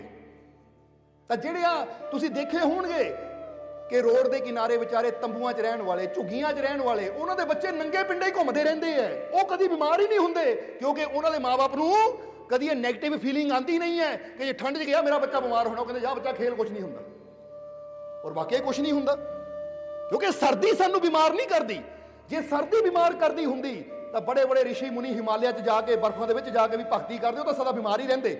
ਫਿਰ ਜਿੰਨੇ ਹਸਪੀਟਲ ਬਣਨੇ ਸੀ ਹਿਮਾਲਿਆ 'ਚ ਬਣਨੇ ਸੀ ਜਾ ਕੇ, ਕਿ ਜਿੱਥੇ ਠੰਡ ਹੋਈ ਉੱਥੇ ਬਿਮਾਰੀ ਜ਼ਿਆਦਾ ਉੱਥੇ ਹਸਪੀਟਲ। ਪਰ ਜਿੰਨੇ ਹਸਪੀਟਲ ਬਣਦੇ ਐ ਪਹਾੜਾਂ ਤੇ ਘੱਟ ਹੈ, ਮੈਦਾਨੀ ਇਲਾਕਿਆਂ 'ਚ ਜ਼ਿਆਦੇ ਹੈ, ਸ਼ਹਿਰਾਂ 'ਚ ਜ਼ਿਆਦੇ ਹੈ। ਸ਼ਹਿਰਾਂ 'ਚ ਜ਼ਿਆਦੇ ਕਿਉਂ ਹੈ? ਕਿਉਂਕਿ ਸ਼ਹਿਰਾਂ 'ਚ ਜ਼ਿਆਦੇ ਬੰਦਾ ਝਗੜਿਆਂ 'ਚ ਫਸਿਆ ਹੋਇਆ ਹੈ, ਸ਼ਹਿਰਾਂ 'ਚ ਜ਼ਿਆਦੇ ਬੰਦਾ ਨਿੰਦਿਆ ਚੁਗਲੀ ਕਰਦਾ ਹੈ। ਕਿਟੀ ਪਾਰਟੀ ਵਿੱਚ ਜਦੋਂ ਔਰਤਾਂ ਇਕੱਠੀਆਂ ਹੁੰਦੀਆਂ ਤਾਂ ਕੀ ਚੱਲਦਾ ਹੈ? ਉੱਥੇ ਨਿੰਦੇ ਹੀ ਚੱਲਦੀ ਹੈ ਇੱਕ ਦੂਜੇ ਦੀ, ਆ ਇਹਨਾਂ ਆਹ ਕਰ ਲਿਆ, ਉਹਨਾਂ ਆਹ ਕਰ ਲਿਆ, ਉਹਦੀ ਕੁੜੀ ਇਦਾਂ, ਉਹਦਾ ਮੁੰਡਾ ਇਦਾਂ, ਉਹਦਾ ਘਰ ਵਾਲਾ ਇਦਾਂ, ਉਹਦਾ ਫਲਾਨਾ ਇਦਾਂ। ਹੁਣ ਜਿੱਥੇ ਜਿੱਦਾਂ ਦੀ ਚਰਚਾ ਹੋਣੀ ਹੈ ਉੱਥੇ ਉਦਾਂ ਦੀ એનર્ਜੀ ਬਣਨੀ ਹੈ, ਔਰ ਜਿੱਥੇ ਜਿੱਦਾਂ ਦੀ એનર્ਜੀ ਬਣਨੀ ਹੈ ਉਹਦਾ ਫਿਰ ਰਿਜ਼ਲਟ ਵੀ ਤਾਂ ਉਦਾਂ ਦਾ ਹੀ ਆਉਣਾ ਹੈ।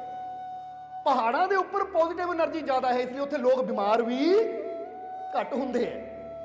ਸਮਝਣਾ ਜ਼ਰਾ, ਕਿਉਂਕਿ ਉੱਥੇ ਪੋਜ਼ਿਟਿਵਿਟੀ ਜ਼ਿਆਦਾ ਹੈ। ਪੋਜ਼ਿਟਿਵਿਟੀ ਜ਼ਿਆਦਾ ਮਤਲਬ ਉੱਥੇ ਲੋਕ ਰੱਬ ਤੇ ਯਕੀਨ ਰੱਖਦੇ ਆ, ਪਰਮਾਤਮਾ ਤੇ ਯਕੀਨ ਰੱਖਦੇ ਆ, ਭਗਵਾਨ ਤੇ ਯਕੀਨ ਰੱਖਦੇ ਆ, ਗੁਰੂਆਂ ਪੀਰਾਂ ਫਕੀਰਾਂ ਤੇ ਯਕੀਨ ਰੱਖਦੇ ਆ। ਪਰ ਜਿੰਨਾ ਬੰਦਾ ਸ਼ਹਿਰਾਂ ਦੀ ਤਰਫ ਆ ਜਾਂਦਾ ਹੈ ਉਹਨਾਂ ਬੰਦਾ ਕਹਿੰਦਾ ਰੱਬ ਹੈ ਹੀ ਨਹੀਂ, ਕੋਈ ਪੀਰ ਫਕੀਰ ਹੈ ਨਹੀਂ, ਇਹ ਤਾਂ ਪਖੰਡ ਹੈ।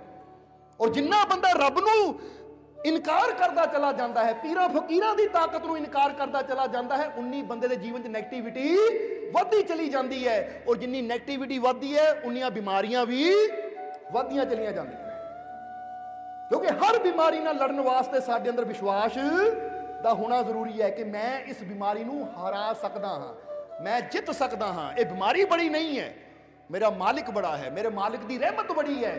ਜਦੋਂ ਇਦਾਂ ਦੇ ਵਿਸ਼ਵਾਸ ਦੇ ਸੈੱਲ ਬੰਦੇ ਦੇ ਅੰਦਰ ਬਣਨੇ ਸ਼ੁਰੂ ਹੋ ਜਾਂਦੇ ਆ ਤਾਂ ਬੜੀਆਂ ਬੜੀਆਂ ਤਕਲੀਫਾਂ ਵੀ ਦੂਰ ਹੋ ਜਾਂਦੀਆਂ ਹੈ। ਸਮਝ ਲਓ ਜ਼ਰਾ ਹੁਣ ਇਸ ਚੀਜ਼ ਨੂੰ। ਇਸ ਲਈ ਜਿਸ ਚੀਜ਼ ਵੱਲ ਤੁਸੀਂ ਧਿਆਨ ਦੇਣਾ ਹੈ ਉਹੀ ਚੀਜ਼ ਤੁਹਾਡੇ ਜੀਵਨ 'ਚ ਵੱਧਦੀ ਚਲੀ ਜਾਣੀ ਹੈ। ਇਸ ਲਈ ਫਿਰ ਇੱਕ ਵਾਰ ਕਵਾਂਗੇ, ਜੇ ਤੁਸੀਂ ਚਾਹੁੰਦੇ ਹੋ ਮੇਰੇ ਸਿਰ ਦਰਦ ਨਾ ਹੋਵੇ ਤਾਂ ਕਦੀ ਸਿਰ ਦਰਦ ਦੀ ਗੱਲ ਹੀ ਨਾ ਕਰੋ। ਜੇ ਹੋਵੇ ਵੀ ਤਾਂ ਵੀ ਉੱਧਰ ਧਿਆਨ ਨਾ ਦਿਓ, ਧਿਆਨ ਹੀ ਨਾ ਦਿਓ ਉੱਧਰ, ਇਦਾਂ ਲੱਗੇ ਹੈ ਹੀ ਨਹੀਂ। ਹੁਣ ਜਿੱਦਾਂ ਸਮਝ ਲਓ ਕੋਈ ਰਿਸ਼ਤੇਦਾਰ ਤੁਹਾਡੇ ਘਰ ਆਇਆ, ਆ ਕੇ ਕੁਰਸੀ ਤੇ ਬਹਿ ਗਿਆ, ਪਰ ਤੁਸੀਂ ਉਹਦੇ ਵੱਲ ਧਿਆਨ ਹੀ ਨਹੀਂ ਦਿੰਦੇ। ਤੁਸੀਂ ਉੱਦਾਂ ਹੀ ਉਹਦੇ ਕੋਲ ਦੀ ਲੰਘ ਜਾਂਦੇ ਹੋ, ਨਾ ਉਹਨੂੰ ਪਾਣੀ ਪੁੱਛਦੇ ਹੋ, ਨਾ ਚਾਹ ਪੁੱਛਦੇ ਹੋ, ਨਾ ਉਹਨੂੰ ਖਾਣ ਨੂੰ ਪੁੱਛਦੇ ਹੋ, ਨਾ ਰਹਿਣ ਨੂੰ ਪੁੱਛਦੇ ਹੋ, ਤਾਂ ਰਿਸ਼ਤੇਦਾਰ ਕਿੰਨੀ ਕੁ ਦੇਰ ਬੈਠਾ ਰਹੇਗਾ ਉੱਥੇ? ਉਹਨਾਂ ਕਹਿਣਾ ਭਾਈ ਇਹ ਤਾਂ ਮੈਨੂੰ ਇਗਨੋਰ ਕਰੀ ਜਾਂਦਾ ਹੈ, ਇਹ ਤਾਂ ਮੇਰੇ ਵੱਲ ਧਿਆਨ ਹੀ ਨਹੀਂ ਦਿੰਦਾ, ਇਦਾਂ ਦੇ ਘਰ 'ਚ ਕੀ ਰਹਿਣਾ ਹੈ, ਉੱਠ ਕੇ ਜਾਵਾਂ ਇੱਥੋਂ। ਉਹ 10-15 ਮਿੰਟ, ਅੱਧਾ ਘੰਟਾ ਵੱਧ ਤੋਂ ਵੱਧ ਬੈਠੇਗਾ, ਦੇਖੇਗਾ ਮੇਰਾ ਧਿਆਨ ਹੀ ਨਹੀਂ ਕਰਦਾ ਤਾਂ ਇੱਥੇ ਰਹਿ ਕੇ ਮੈਂ ਕੀ ਕਰਨਾ, ਉਹ ਚਲਾ ਜਾਂਦਾ ਉੱਠ ਕੇ। ਪਰ ਹੁਣ ਇੱਕ ਦੂਜਾ ਰਿਸ਼ਤੇਦਾਰ ਹੈ, ਜਦੋਂ ਘਰ ਆ ਗਿਆ ਤੁਸੀਂ ਹੱਥ ਜੋੜ ਕੇ ਬਹਿ ਜਾਂਦੇ ਹੋ, ਹਾਂਜੀ ਦੱਸੋ ਜੀ ਕੀ ਖਾਣਾ ਹੈ, ਕੀ ਪੀਣਾ ਹੈ, ਕੀ ਸੇਵਾ ਕਰੀਏ, ਉਹਦੇ ਆਲੇ ਦੁਆਲੇ ਚੱਕਰ ਲਾਈ ਜਾਂਦੇ ਹੋ। ਤਾਂ ਰਿਸ਼ਤੇਦਾਰ ਕਹਿੰਦਾ ਭਾਈ ਹੈ ਇੰਨੀ ਸੇਵਾ, ਹੁਣ ਤਾਂ 2-4 ਮਹੀਨੇ ਰਹਿ ਕੇ ਜਾਈਏ, ਕਿਉਂਕਿ ਜਿੱਥੇ ਇੰਨੀ ਪੁੱਛ-ਗਿੱਛ ਹੈ, ਇੰਨੀ ਸੇਵਾ ਆ, ਉੱਥੋਂ ਜਾਣ ਨੂੰ ਦਿਲ ਕਿਹਦਾ ਕਰਦਾ ਹੈ?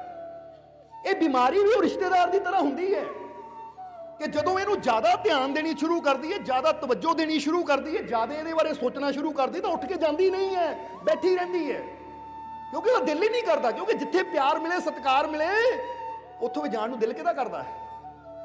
ਤਾਂ ਜਦੋਂ ਅਸੀਂ ਇਗਨੋਰ ਕਰ ਦਈਏ, ਕਿਹੜਾ ਦਰਦ, ਕਿਹੜੀ ਪੀੜਾ, ਜਦੋਂ ਉਹਦੇ ਵੱਲ ਧਿਆਨ ਹੀ ਨਾ ਦਈਏ, ਠੀਕ ਹੈ ਦਰਦ ਹੈ, ਪੀੜਾ ਹੈ, ਪਰ ਅਸੀਂ ਨਹੀਂ ਮੰਨਦੇ ਇਹਨੂੰ, ਕਿਹੜੀ ਪੀੜਾ, ਕਿਹੜੀ ਦਰਦ ਹੈ, ਇਦਾਂ ਦੀਆਂ ਚੀਜ਼ਾਂ ਤਾਂ ਆਉਂਦੀਆਂ ਚਲੀਆਂ ਜਾਂਦੀਆਂ, ਅਸੀਂ ਇਹਦੀ ਪਰਵਾਹ ਕੀ ਕਰਨੀ? ਗੱਲ ਹੀ ਨਾ ਕਰੋ ਕਿਸੇ ਨਾਲ, ਇਦਾਂ ਲੱਗੇ ਹੈ ਹੀ ਨਹੀਂ, ਉਹਦੇ ਬਾਰੇ ਚਰਚਾ ਹੀ ਨਾ ਕਰੋ। ਤੁਸੀਂ ਦੇਖੋਗੇ 2 ਦਿਨ 'ਚ ਉਦਾਂ ਹੀ ਉਹ ਚਲੀ ਜਾਏਗੀ, ਕਿਉਂਕਿ ਤੁਸੀਂ ਉਹਦੇ ਵੱਲ ਧਿਆਨ ਹੀ ਨਹੀਂ ਦਿੱਤਾ। ਤਾਂ ਹੀ ਤਾਂ ਕਿਹਾ ਜਾਂਦਾ ਉੱਠਦੇ ਬੈਠਦੇ ਸੌਂਦੇ ਜਾਗਦੇ ਆਪਣੇ ਮਾਲਿਕ ਨੂੰ ਯਾਦ ਕਰੋ। ਇਹਦਾ ਕਾਰਨ ਕੀ ਹੈ? ਜਦੋਂ ਉੱਠਦੇ ਬੈਠਦੇ ਸੌਂਦੇ ਜਾਗਦੇ ਅਸੀਂ ਆਪਣੇ ਮਾਲਿਕ ਨੂੰ ਯਾਦ ਕਰਾਂਗੇ, ਯਾਨੀ ਸਾਡਾ ਧਿਆਨ ਕਿੱਥੇ ਹੈ? ਸਾਡੇ ਮਾਲਿਕ ਦੀ ਤਰਫ। ਹਰ ਵੇਲੇ ਮਾਲਿਕ ਦੀ ਗੱਲ ਕਰਾਂਗੇ, ਉਹਦਾ ਸਿਮਰਨ ਕਰਾਂਗੇ, ਉਹਨੂੰ ਯਾਦ ਕਰਾਂਗੇ, ਤਾਂ ਜਿਹਨੂੰ ਯਾਦ ਕਰਨਾ ਉਹੀ ਚੀਜ਼ ਸਾਡੇ ਜੀਵਨ 'ਚ ਵਧਣੀ ਸ਼ੁਰੂ ਹੋ ਜਾਣੀ ਹੈ। ਇਸ ਲਈ ਇਨਸਾਨ ਦੀ ਸੋਚ ਦਾ ਅਸਰ ਇਨਸਾਨ ਦੇ ਜੀਵਨ ਤੇ ਹੁੰਦਾ ਹੈ। ਮੰਨਦੇ ਹੋ ਕਿ ਨਹੀਂ? ਹੋ ਸਕਦਾ ਕਈ ਜੀਵ ਕਹਿਣ ਅਸੀਂ ਨਹੀਂ ਮੰਨਦੇ, ਸੋਚ ਦਾ ਅਸਰ ਸਾਡੇ ਜੀਵਨ ਤੇ ਹੁੰਦਾ ਹੈ, ਅਸੀਂ ਨਹੀਂ ਮੰਨਦੇ। ਕਿਹੜਾ ਜੀਵ ਹੈ? ਕੋਈ ਹੱਥ ਖੜਾ ਕਰਕੇ ਦੱਸੋ, ਹੁਣੇ ਮਨਾ ਦਿੰਦੇ ਉਹਨੂੰ, ਕਿਉਂਕਿ ਸਾਨੂੰ ਇਦਾਂ ਬੜਾ ਮਜ਼ਾ ਆਉਂਦਾ ਮਨਾਉਣ ਦਾ। ਹੁਣ ਚਲੋ ਇੱਕ ਜੀਵ ਕਹਿ ਦਿੰਦਾ ਮੈਂ ਨਹੀਂ ਮੰਨਦਾ ਕਿ ਸੋਚ ਦਾ ਅਸਰ ਸਾਡੇ ਜੀਵਨ ਤੇ ਹੁੰਦਾ ਹੈ, ਤਾਂ ਹੁਣ ਤੁਸੀਂ ਜਵਾਬ ਦੇਣਾ।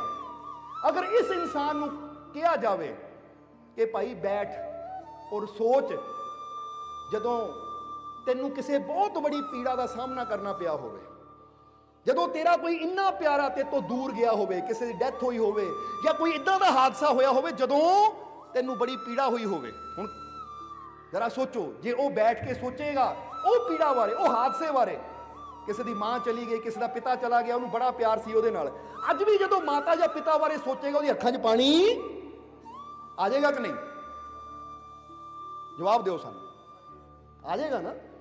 ਉਹ ਸੀਨ ਨੂੰ ਯਾਦ ਕਰਕੇ ਬੰਦੇ ਦੀਆਂ ਅੱਖਾਂ 'ਚ ਅੱਜ ਵੀ ਪਾਣੀ ਆ ਜਾਏਗਾ।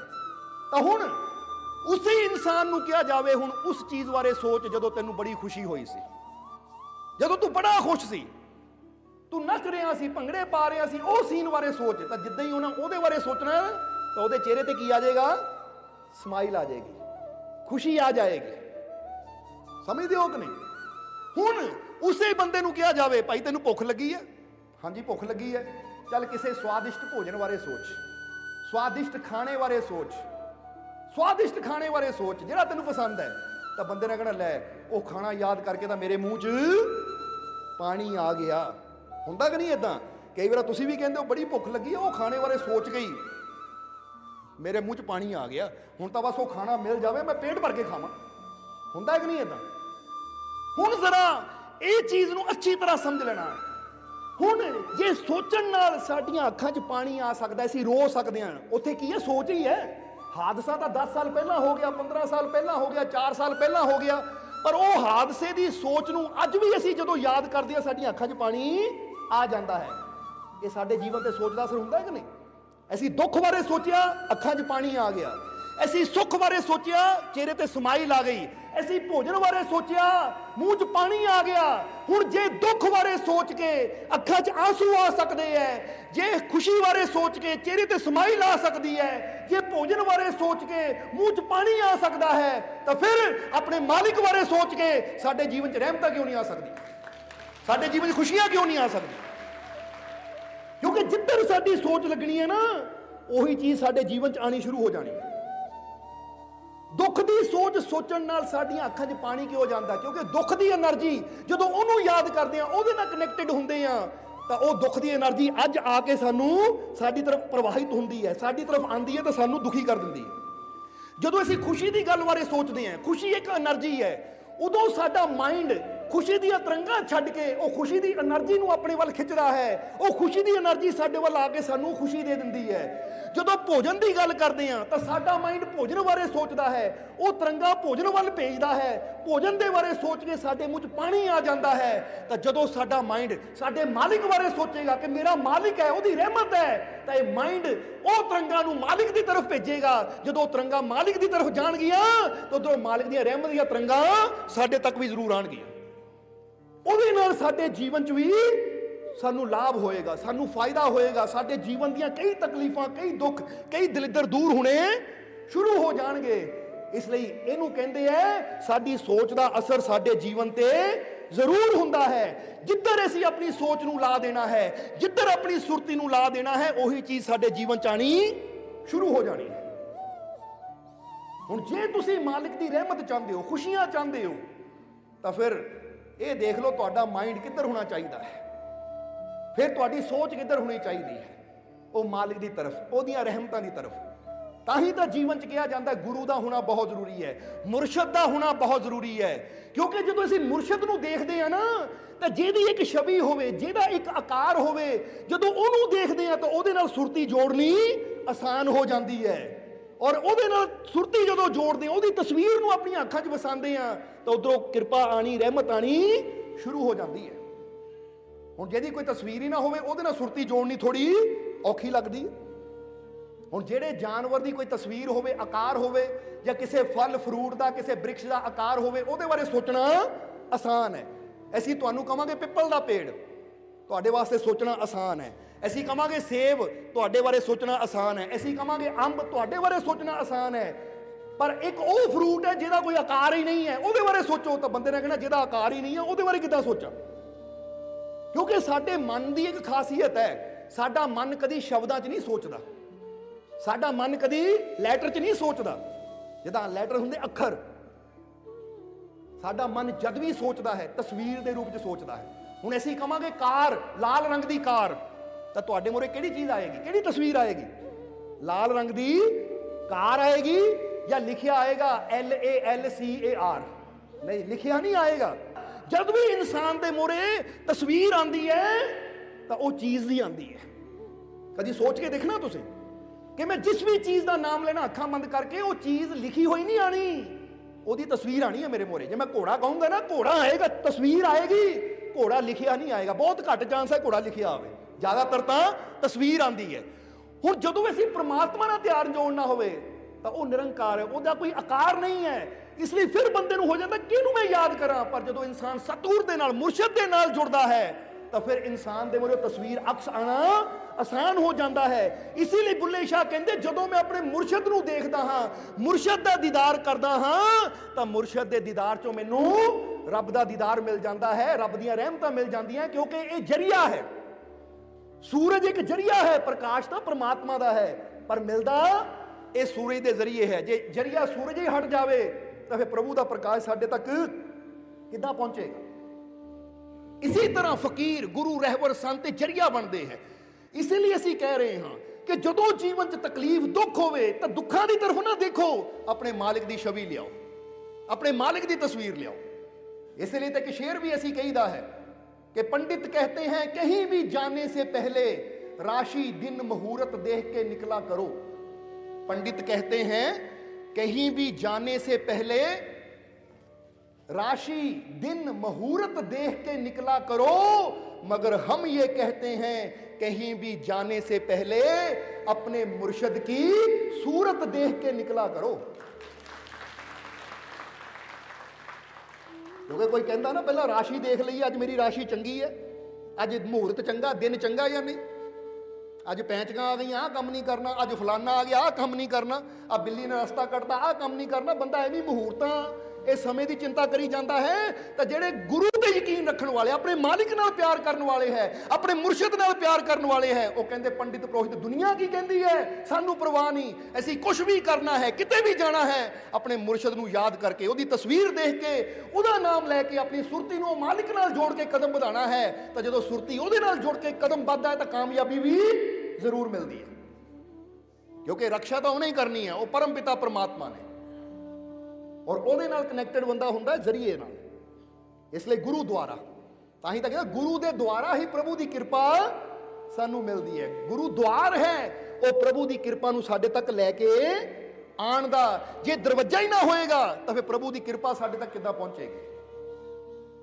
ਜਿੱਦਾਂ ਪ੍ਰਕਾਸ਼ ਨੂੰ ਦੇਖਣ ਵਾਸਤੇ, ਸੰਸਾਰ ਨੂੰ ਦੇਖਣ ਵਾਸਤੇ ਤੁਹਾਡੀਆਂ ਦੋ ਅੱਖਾਂ ਦਰਵਾਜ਼ਾ ਹੈ। ਜੇ ਦਰਵਾਜ਼ੇ ਨੂੰ ਬੰਦ ਕਰ ਦਵੋ ਤਾਂ ਤੁਹਾਨੂੰ ਨਾ ਪ੍ਰਕਾਸ਼ ਨਜ਼ਰ ਆਣਾ, ਨਾ ਸੰਸਾਰ ਨਜ਼ਰ ਆਣਾ ਹੈ। ਇਹ ਜ਼ਰੀਆ ਹੈ। ਇਸੇ ਤਰ੍ਹਾਂ ਪ੍ਰਭੂ ਦੀ ਰਹਿਮਤ ਨੂੰ ਦੇਖਣ ਵਾਸਤੇ ਮੁਰਸ਼ਦ ਗੁਰੂ ਦੁਆਰ ਹੈ। ਗੁਰੂ ਦੇ ਦੁਆਰਾ ਹੀ ਅਸੀਂ ਉਹਦੀ ਰਹਿਮਤ ਤੱਕ ਪਹੁੰਚ ਸਕਦੇ ਹਾਂ। ਗੁਰੂ ਦੇ ਦੁਆਰਾ ਹੀ ਉਹਦੀ ਰਹਿਮਤ ਸਾਡੇ ਤੱਕ ਪਹੁੰਚਦੀ ਹੈ।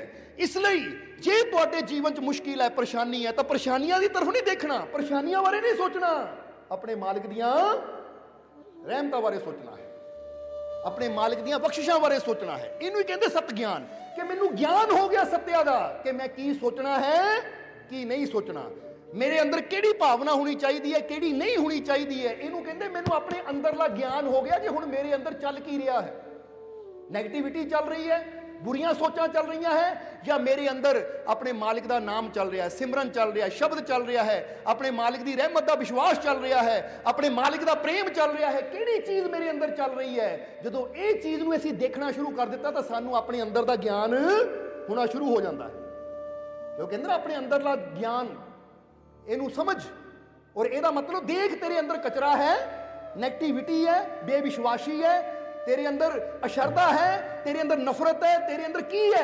अगर एक कचरा है तो इन्हू साफ कर दे। हुण लिया अपने अंदर विश्वास नू, लिया अपने अंदर यकीन नू, लिया अपने अंदर प्यार नू, भरोसे नू, अपनी मालिक दी रहमत नू, अपने मालिक दे प्रेम नू अंदर लिया। क्योंकि जदों विश्वास, प्रेम, शरधा तेरे अंदर आ गई तो यह मतलब तू जान लिया कि मेरे अंदर की सही सी की गलत सी। हुण गलत नू हटा के मैं सही नू ले आंदा, और जदों अंदर सही आ गया तो बाहरों भी सही एनर्जी साडे वाल आनी शुरू हो जाती है। क्योंकि फिर एक बार कहांगे कि हरेक चीज़ अपने वर्गी चीज़ नूं अपनी तरफ खिंचदी है। बोलो हुंदा है कि नहीं? तां ही तो असीं पहले ही दसिया, जुआरी हमेशा जुआरी वाल ही जाणगे, शराबी हमेशा शराबियां वाल ही जाणगे, सतसंगी हमेशा सतसंगियां वाल ही जाणगे। जिहदा मन कपड़े ते है वह हमेशा कपड़े की दुकान की तरफ जाएगा, तो जिहदे मन च भोजन की सोच हमेशा रेस्टोरेंट की तरफ जाएगा जिथों भोजन मिलना है। क्योंकि जिधर साडी सोच हुंदी है साडे पैर उधर ही तुर पैंदे, उही चीज़ साडे जीवन च आ जाती है। अपनी सोच नूं अपने मालिक की रहमत की तरफ रखिए, अपने मालिक के विश्वास की तरफ रखिए, तो साडे जीवन च मालिक दी रहमत आनियां शुरू हो जाणगियां, साडे जीवन च खुशियां आनियां शुरू हो जाणगियां, साडे जीवन च आनंद आना शुरू हो जाएगा। हुण तुहानूं की चाहिदा अपने जीवन च? जवाब दे दिओ सानूं। खुशी चाहिदी है, कामयाबी चाहिदी है, सफलता चाहिदी है, तंदुरुस्ती चाहिदी है, बरकत चाहिदी है, मालिक की रहमत चाहिदी है। तो फिर हुण तुसीं देख लो अपनी सुरती असीं किधर रखनी है। हर वेले साडे अंदर गल किहड़ी चलनी चाहिदी है, साडी जुबान ते बोल किहड़े होने चाहिए? बोलो समझदे हो? इसलिए जे असीं चाहते हैं मेरे जीवन च कोई दुख, कोई दर्द, कोई पीड़ा ना रहे, कोई बीमारी ना रहे, तो अज तो बीमारी नूं भुल जाओ, इग्नोर करना शुरू कर दिओ। तो जिद्दां दसिया कि जिहदे वल असीं ध्यान नहीं दिंदे वो बहुता चिर साडे नाल चल ही नहीं सकदा। उन्हां कहना तां मेरा ध्यान ही नहीं दिंदा। बोलो समझदे हो कि नहीं? खास तो खास रिश्तेदार भी जे तुहाडे नाल सफर करे ना, सफर करे, फर्ज करो बंदा कहना मैं चंडीगढ़ जाना है, सफर है 2.5 घंटे का इत्थों। हुण बंदा सफर करे, तुसीं उहदे नाल देखो ही ना, उहदे नूं बोलो ही ना, अगली बार नूं रिश्तेदार ने की कहना भाई तेरे नाल नहीं जाना, तूं तां सारा सफर मेरे नाल देखिया नहीं, मेरे नाल गल ही नहीं कीती, मेरे नाल ध्यान ही नहीं दित्ता, मैं तेरे नाल तुरना ही नहीं है, भुल हो गई मेरे को तेरे नाल आके। दोबारा कदी वो तुहाडे नाल चलण नूं तैयार नहीं होएगा। तां जे तुसीं रस्ते जांदे जांदे किते ढाबा आ गया, लै भाई चाह पी ला, लै भाई आलू वाले परौंठे खा लै, आ गोभी वाला परौंठा खा, आ रस्ते चल आ पींदे आ कॉफी पींदे आ, लस्सी पी लै। तुसीं चंडीगढ़ जांदे 10 जगह रोक के उहनूं खिलांदे जांदे हो, ਉਹਦੀ सेवा करते जाते हो, ਉਹਦੇ ਨਾਲ ਗੱਲਾਂ करते जाते हो, तो अगली बार ना कहना ਹੁਣ अगली बार कदों जाना है, 2 दिन पहले ही दस दी मैं जरूर जाना तेरे नाल क्योंकि बड़ी सेवा होंदी है। हमेशा ਉਹੀ ਸਾਡੇ ਨਾਲ ਤੁਰਨ ਨੂੰ ਤਿਆਰ ਹੁੰਦਾ ਜਿਹਦੇ ਵੱਲ ਧਿਆਨ ਅਸੀਂ ਜ਼ਿਆਦਾ ਦਿੰਦੇ ਆ। ਜਿਹਦੇ ਵੱਲ ਧਿਆਨ ਹੀ ਨਾ ਦਈਏ ਉਹ ਚੀਜ਼ ਕਦੀ ਸਾਡੇ ਨਾਲ ਚੱਲਣ ਨੂੰ ਤਿਆਰ ਹੀ ਨਹੀਂ ਹੁੰਦੀ। ਅੱਜ ਬੰਦਾ ਕਹਿੰਦਾ ਮੇਰੇ ਨਾਲ ਦੁੱਖ ਹੀ ਚੱਲ ਰਿਹਾ ਹੈ, ਮਾਲਕ ਦੀ ਰਹਿਮਤ ਕਿਉਂ ਨਹੀਂ ਚੱਲਦੀ, ਮਾਲਕ ਦੀ ਕਿਰਪਾ ਕਿਉਂ ਨਹੀਂ ਚੱਲਦੀ, ਇਹ ਮਾਲਕੋ ਤੁਸੀਂ ਕਿਉਂ ਨਹੀਂ ਚੱਲਦੇ? ਫਿਰ ਸਾਨੂੰ ਪੁੱਛਣਾ ਪੈਂਦਾ ਭਾਈ ਤੇਰਾ ਧਿਆਨ ਕਿੱਥੇ ਹੈ? ਮਾਲਕ ਵੱਲ ਧਿਆਨ ਦੇਏਗਾ, ਮਾਲਕ ਦੀ ਰਹਿਮਤ ਵੱਲ ਧਿਆਨ ਦੇਏਗਾ ਤਾਂ ਫੇਰ ਹੀ ਮਾਲਕ ਦੀ ਰਹਿਮਤ ਚਲੇਗੀ। ਹਰ ਜਗ੍ਹਾ ਰੁਕੇਗਾ ਆਪਣੇ ਮਾਲਿਕ ਦੇ ਨਾਮ ਦੇ ਨਾਲ, ਚਲੇਗਾ ਆਪਣੇ ਮਾਲਿਕ ਨੂੰ ਯਾਦ ਕਰਕੇ। ਹਰ ਵੇਲੇ ਤੇਰਾ ਧਿਆਨ ਮਾਲਿਕ ਵੱਲ ਹੋਏਗਾ ਤਾਂ ਮਾਲਿਕ ਨੇ ਵੀ ਕਹਿਣਾ ਇਹਦਾ ਧਿਆਨ ਮੇਰੇ ਵੱਲ ਬਹੁਤ ਹੈ, ਇਹ ਬੜਾ ਮੇਰੇ ਨਾਲ ਪਿਆਰ ਕਰਦਾ, ਹੁਣ ਹਰ ਵੇਲੇ ਮੈਂ ਇਹਦੇ ਨਾਲ ਜਾਣਾ ਹੈ। ਤਾਂ ਜੇ ਆਪਣੇ ਮਾਲਿਕ ਵੱਲ ਧਿਆਨ ਹੀ ਨਾ ਦੇਵਾਂਗੇ, ਧਿਆਨ ਹੀ ਦੁੱਖਾਂ ਵੱਲ ਰੱਖਾਂਗੇ ਤਾਂ ਦੁੱਖਾਂ ਨੇ ਕੀ ਕਹਿਣਾ, ਭਾਈ ਸਾਡਾ ਬੜਾ ਧਿਆਨ ਰੱਖਦਾ ਹੈ। ਹੁਣ ਤਾਂ ਅਸੀਂ ਕਦੀ ਇਹਦਾ ਪਿੱਛਾ ਛੱਡਣਾ ਹੀ ਨਹੀਂ ਹੈ, ਜਿੱਥੇ ਵੀ ਜਾਏਗਾ ਨਾਲ ਹੀ ਜਾਣਾ ਹੈ, ਸੌਂਗਾ ਤਾਂ ਨਾਲ, ਜਾਗੂਗਾ ਤਾਂ ਨਾਲ, ਹਰ ਜਗ੍ਹਾ ਨਾਲ ਹੀ ਰਹਿਣਾ ਹੈ। ਤਾਂ ਹੁਣ ਇਹ ਤੁਹਾਡੇ ਤੇ ਹੈ ਕਿ ਤੁਸੀਂ ਦੁੱਖਾਂ ਦਾ ਸਾਥ ਚਾਹੁੰਦੇ ਹੋ, ਦੁੱਖਾਂ ਨੂੰ ਆਪਣੇ ਨਾਲ ਤੋਰਨਾ ਚਾਹੁੰਦੇ ਹੋ, ਜਾਂ ਆਪਣੇ ਮਾਲਿਕ ਦੀ ਰਹਿਮਤ ਨੂੰ ਆਪਣੇ ਨਾਲ ਤੋਰਨਾ ਚਾਹੁੰਦੇ ਹੋ, ਆਪਣੇ ਮਾਲਿਕ ਨੂੰ ਆਪਣੇ ਨਾਲ ਚਲਾਉਣਾ ਚਾਹੁੰਦੇ ਹੋ। ਇਹ ਹੁਣ ਤੁਸੀਂ ਫੈਸਲਾ ਕਰਨਾ ਹੈ ਕਿ ਮੈਂ ਜਿਹਨੂੰ ਆਪਣੇ ਨਾਲ ਤੋਰਨਾ ਚਾਹੁੰਦਾ ਹਾਂ, ਜਿਹਨੂੰ ਆਪਣੇ ਨਾਲ ਚਲਾਉਣਾ ਚਾਹੁੰਦਾ ਹਾਂ, ਅੱਜ ਤੋਂ ਮੈਂ ਧਿਆਨ ਵੀ ਉਧਰ ਰੱਖਣਾ ਸ਼ੁਰੂ ਕਰ ਦੇਵਾਂ। ਜੇ ਸਾਡੇ ਮਨ 'ਚ ਸੋਚ ਹੈ ਕਿ ਇੱਥੋਂ ਅਸੀਂ ਸਤਸੰਗ 'ਚ ਉੱਠ ਕੇ ਜਾਈਏ ਤਾਂ ਹਰ ਕਦਮ ਤੇ ਮੇਰਾ ਮਾਲਿਕ ਮੇਰੇ ਨਾਲ ਹੋਵੇ, ਮੇਰੇ ਮਾਲਿਕ ਦੀ ਰਹਿਮਤ ਮੇਰੇ ਨਾਲ ਹੋਵੇ, ਮੇਰਾ ਮਾਲਿਕ ਹਰ ਜਗ੍ਹਾ ਮੇਰੀ ਰੱਖਿਆ ਕਰੇ, ਤਾਂ ਫਿਰ ਇਹ ਵਿਸ਼ਵਾਸ ਨਾਲ ਇੱਥੋਂ ਉੱਠ ਕੇ ਜਾਣਾ ਹੈ ਕਿ ਮੈਂ ਵਿਸ਼ਵਾਸ ਕਰਦਾ ਹਾਂ ਕਿ ਮੇਰਾ ਮਾਲਿਕ ਮੇਰੇ ਨਾਲ ਹੈ, ਮੈਂ ਵਿਸ਼ਵਾਸ ਕਰਦਾ ਹਾਂ ਕਿ ਮੇਰੇ ਮਾਲਿਕ ਦੀ ਰਹਿਮਤ ਮੇਰੇ ਨਾਲ ਹੈ, ਮੈਂ ਵਿਸ਼ਵਾਸ ਕਰਦਾ ਹਾਂ ਕਿ ਮੇਰਾ ਮਾਲਿਕ ਹਰ ਜਗ੍ਹਾ ਮੇਰੀ ਰੱਖਿਆ ਕਰੇਗਾ, ਮੈਂ ਵਿਸ਼ਵਾਸ ਕਰਦਾ ਮੇਰਾ ਮਾਲਿਕ ਹਰ ਜਗ੍ਹਾ ਮੈਨੂੰ ਕਾਮਯਾਬੀ ਦੇਵੇਗਾ, ਮੈਂ ਵਿਸ਼ਵਾਸ ਰੱਖਦਾ ਹਾਂ ਕਿ ਮੇਰਾ ਮਾਲਿਕ ਮੇਰੇ ਸਾਰੇ ਦੁੱਖਾਂ ਨੂੰ ਦੂਰ ਕਰੇਗਾ। ਮੈਨੂੰ ਵਿਸ਼ਵਾਸ ਹੈ ਆਪਣੇ ਮਾਲਿਕ ਦੀ ਰਹਿਮਤ ਤੇ, ਮੈਨੂੰ ਵਿਸ਼ਵਾਸ ਹੈ ਆਪਣੇ ਮਾਲਿਕ ਦੀ ਰਹਿਮਤ ਤੇ, ਮੈਨੂੰ ਪ੍ਰੇਮ ਹੈ ਆਪਣੇ ਮਾਲਿਕ ਦੇ ਨਾਲ, ਮੈਨੂੰ ਪਿਆਰ ਹੈ ਆਪਣੇ ਮਾਲਿਕ ਦੇ ਨਾਲ। ਜਦੋਂ ਇਹ ਸੋਚਾਂ ਸੋਚਦੇ ਜਾਓਗੇ ਤਾਂ ਜੋ ਸੋਚਦੇ ਜਾਓਗੇ ਉਹੀ ਅੱਗੇ ਤੁਹਾਨੂੰ ਮਿਲਦਾ ਚਲਾ ਜਾਏਗਾ, ਉਹੀ ਤੁਹਾਨੂੰ ਹਾਸਿਲ ਹੁੰਦਾ ਚਲਾ ਜਾਏਗਾ। ਇਸ ਲਈ ਤੁਸੀਂ ਦੇਖਣਾ ਹੈ ਮੈਂ ਕਿਹੜੀ ਚੀਜ਼ ਨੂੰ ਨਾਲ ਲੈ ਕੇ ਚੱਲਣਾ ਹੈ, ਮੈਂ ਨੈਗੇਟਿਵਿਟੀ ਨੂੰ ਲੈ ਕੇ ਚੱਲਣਾ ਹੈ, ਦੁੱਖਾਂ ਨੂੰ ਲੈ ਕੇ ਚੱਲਣਾ ਹੈ, ਜਾਂ ਖੁਸ਼ੀਆਂ ਨੂੰ ਲੈ ਕੇ ਚੱਲਣਾ ਹੈ, ਪੋਜ਼ਿਟਿਵਿਟੀ ਨੂੰ ਲੈ ਕੇ ਚੱਲਣਾ, ਆਪਣੇ ਮਾਲਿਕ ਦੀ ਰਹਿਮਤ ਨੂੰ ਲੈ ਕੇ ਚੱਲਣਾ ਹੈ। ਇਸ ਲਈ ਤੁਹਾਡੇ ਜੀਵਨ ਦੀਆਂ ਸਾਰੀਆਂ ਤਕਲੀਫਾਂ ਦੁੱਖਾਂ ਦੀਆਂ ਦੁਆ ਦੱਸ ਰਹੇ ਹਾਂ ਤੁਹਾਨੂੰ, ਪਹਿਲਾਂ ਹੀ ਦੱਸਿਆ ਇੱਕ ਔਸ਼ਧੀ, ਇੱਕ ਦਵਾਈ ਦੇਣੀ ਹੈ ਤੁਹਾਨੂੰ ਕਿ ਜਿਹਦੇ ਨਾਲ ਤੁਹਾਡੇ ਕਈ ਦੁੱਖ, ਕਈ ਪਰੇਸ਼ਾਨੀਆਂ, ਕਈ ਤਕਲੀਫਾਂ ਦੂਰ ਹੋ ਜਾਣੀਆਂ। ਬੋਲੋ ਸਮਝਦੇ ਹੋ ਆਪਣੇ? ਹੁਣ ਜਦੋਂ ਇਨਸਾਨ ਮਾਲਿਕ ਦੇ ਨਾਮ ਦੀ ਨਿਆਜ਼ ਦਿੰਦਾ ਹੈ ਤਾਂ ਉਹ ਤੇ ਰਹਿਮਤ ਕਿਉਂ ਹੁੰਦੀ ਹੈ? ਕਿਉਂਕਿ ਜਦੋਂ ਨਿਆਜ਼ ਦਿੰਦਾ ਹੈ ਤਾਂ ਉਹਦੀ ਸੁਰਤੀ ਕਿੱਧਰ ਜੁੜ ਜਾਂਦੀ ਹੈ ਕਿ ਮੈਂ ਮਾਲਿਕ ਦੀ ਨਿਆਜ਼ ਦਿੱਤੀ ਹੈ, ਤਾਂ ਹੁਣ ਨਿਆਜ਼ ਡੁੱਬੇ ਵੇੜੇ ਬੰਨੇ ਲਾ ਦਿੰਦੀ ਹੈ। ਮਾਈ ਰੂੜੀ ਦੇ 12 ਸਾਲਾਂ ਦੇ ਡੁੱਬੇ ਵੇੜੇ ਨਿਆਜ਼ ਨੇ ਹੀ ਬੰਨੇ ਲਾਏ ਸੀ, ਕਿਉਂਕਿ ਹਜ਼ੂਰ ਗੌਸ ਦੇ ਨਾਮ ਦੀ ਜਦੋਂ ਮਾਈ ਰੂੜੀ ਨੇ ਨਿਆਜ਼ ਦਿੱਤੀ, ਹਜ਼ੂਰ ਨੇ 12 ਸਾਲ ਦੇ ਡੁੱਬੇ ਵੇੜੇ ਬੰਨੇ ਲਾ ਦਿੱਤੇ। ਤਾਂ ਉਸ ਵੇਲੇ ਜਦੋਂ ਇਨਸਾਨ ਹਜ਼ੂਰ ਦੇ ਨਾਮ ਦੀ ਖੁਸ਼ੀ ਦੀ ਨਿਆਜ਼ ਦਿੰਦਾ ਹੈ, ਵਿਸ਼ਵਾਸ ਦੇ ਨਾਲ ਦਿੰਦਾ ਹੈ, ਤਾਂ ਉਸ ਲਈ ਉਹਦਾ ਕਨੈਕਸ਼ਨ ਕਿੱਧਰ ਜੁੜ ਜਾਂਦਾ ਹੈ? ਉਹਦੀਆਂ ਰਹਿਮਤਾਂ ਦੇ ਨਾਲ, ਕਿ ਮੈਂ ਨਿਆਜ਼ ਦਿੱਤੀ ਹੈ ਤਾਂ ਮੇਰੇ ਤੇ ਰਹਿਮਤ ਹੋਏਗੀ। ਹੁਣ ਸੁਰਤੀ ਰਹਿਮਤ ਨਾਲ ਜੁੜ ਗਈ ਤਾਂ ਰਹਿਮਤ ਹੋ ਵੀ ਜਾਂਦੀ ਹੈ। ਤਾਂ ਹੀ ਤਾਂ ਕਿਹਾ ਜਾਂਦਾ ਹੈ ਕੁਝ ਚੀਜ਼ਾਂ ਹੈ ਜਿਹਦੇ ਨਾਲ ਜੁੜ ਕੇ ਅਸੀਂ ਉਹਦੀਆਂ ਰਹਿਮਤਾਂ ਨੂੰ ਬੜੀ ਆਸਾਨੀ ਨਾਲ ਪ੍ਰਾਪਤ ਕਰ ਲੈਂਦੇ ਹਾਂ। ਜੇ ਤਾਂ ਬੰਦੇ ਨੂੰ ਪਤਾ ਪਿਆਸ ਲੱਗੀ ਹੈ ਤਾਂ ਪਾਣੀ ਪੀ ਕੇ ਹੀ ਪਿਆਸ ਬੁਝਣੀ ਹੈ, ਭੁੱਖ ਲੱਗੀ ਹੈ ਤਾਂ ਰੋਟੀ ਖਾ ਕੇ ਭੁੱਖ ਮਿਟਣੀ ਹੈ, ਰਹਿਮਤ ਚਾਹੀਦੀ ਹੈ ਤਾਂ ਹਜ਼ੂਰ ਦੀ ਨਿਆਜ਼ ਦੇ ਕੇ ਮੈਂ ਉਹਦੀਆਂ ਰਹਿਮਤਾਂ ਨੂੰ ਪ੍ਰਾਪਤ ਕਰ ਸਕਦਾ ਹਾਂ। ਕਿਉਂਕਿ ਇੱਕ ਚਾਬੀ ਹੁੰਦੀ ਹੈ, ਪਿਆਸ ਨੂੰ ਬੁਝਾਉਣ ਦੀ ਚਾਬੀ ਪਾਣੀ, ਭੁੱਖ ਨੂੰ ਮਿਟਾਉਣ ਦੀ ਚਾਬੀ ਭੋਜਨ, ਤਾਂ ਰਹਿਮਤਾਂ ਨੂੰ ਪ੍ਰਾਪਤ ਕਰਨ ਦੀ ਚਾਬੀ ਉਹਦੇ ਨਾਮ ਦੀ ਨਿਆਜ਼। ਕਿਉਂਕਿ ਸੁਰਤੀ ਜੁੜ ਜਾਂਦੀ ਹੈ ਉਸ ਮਾਲਿਕ ਦੇ ਨਾਲ, ਭਾਵਨਾ ਜੁੜ ਜਾਂਦੀ ਹੈ।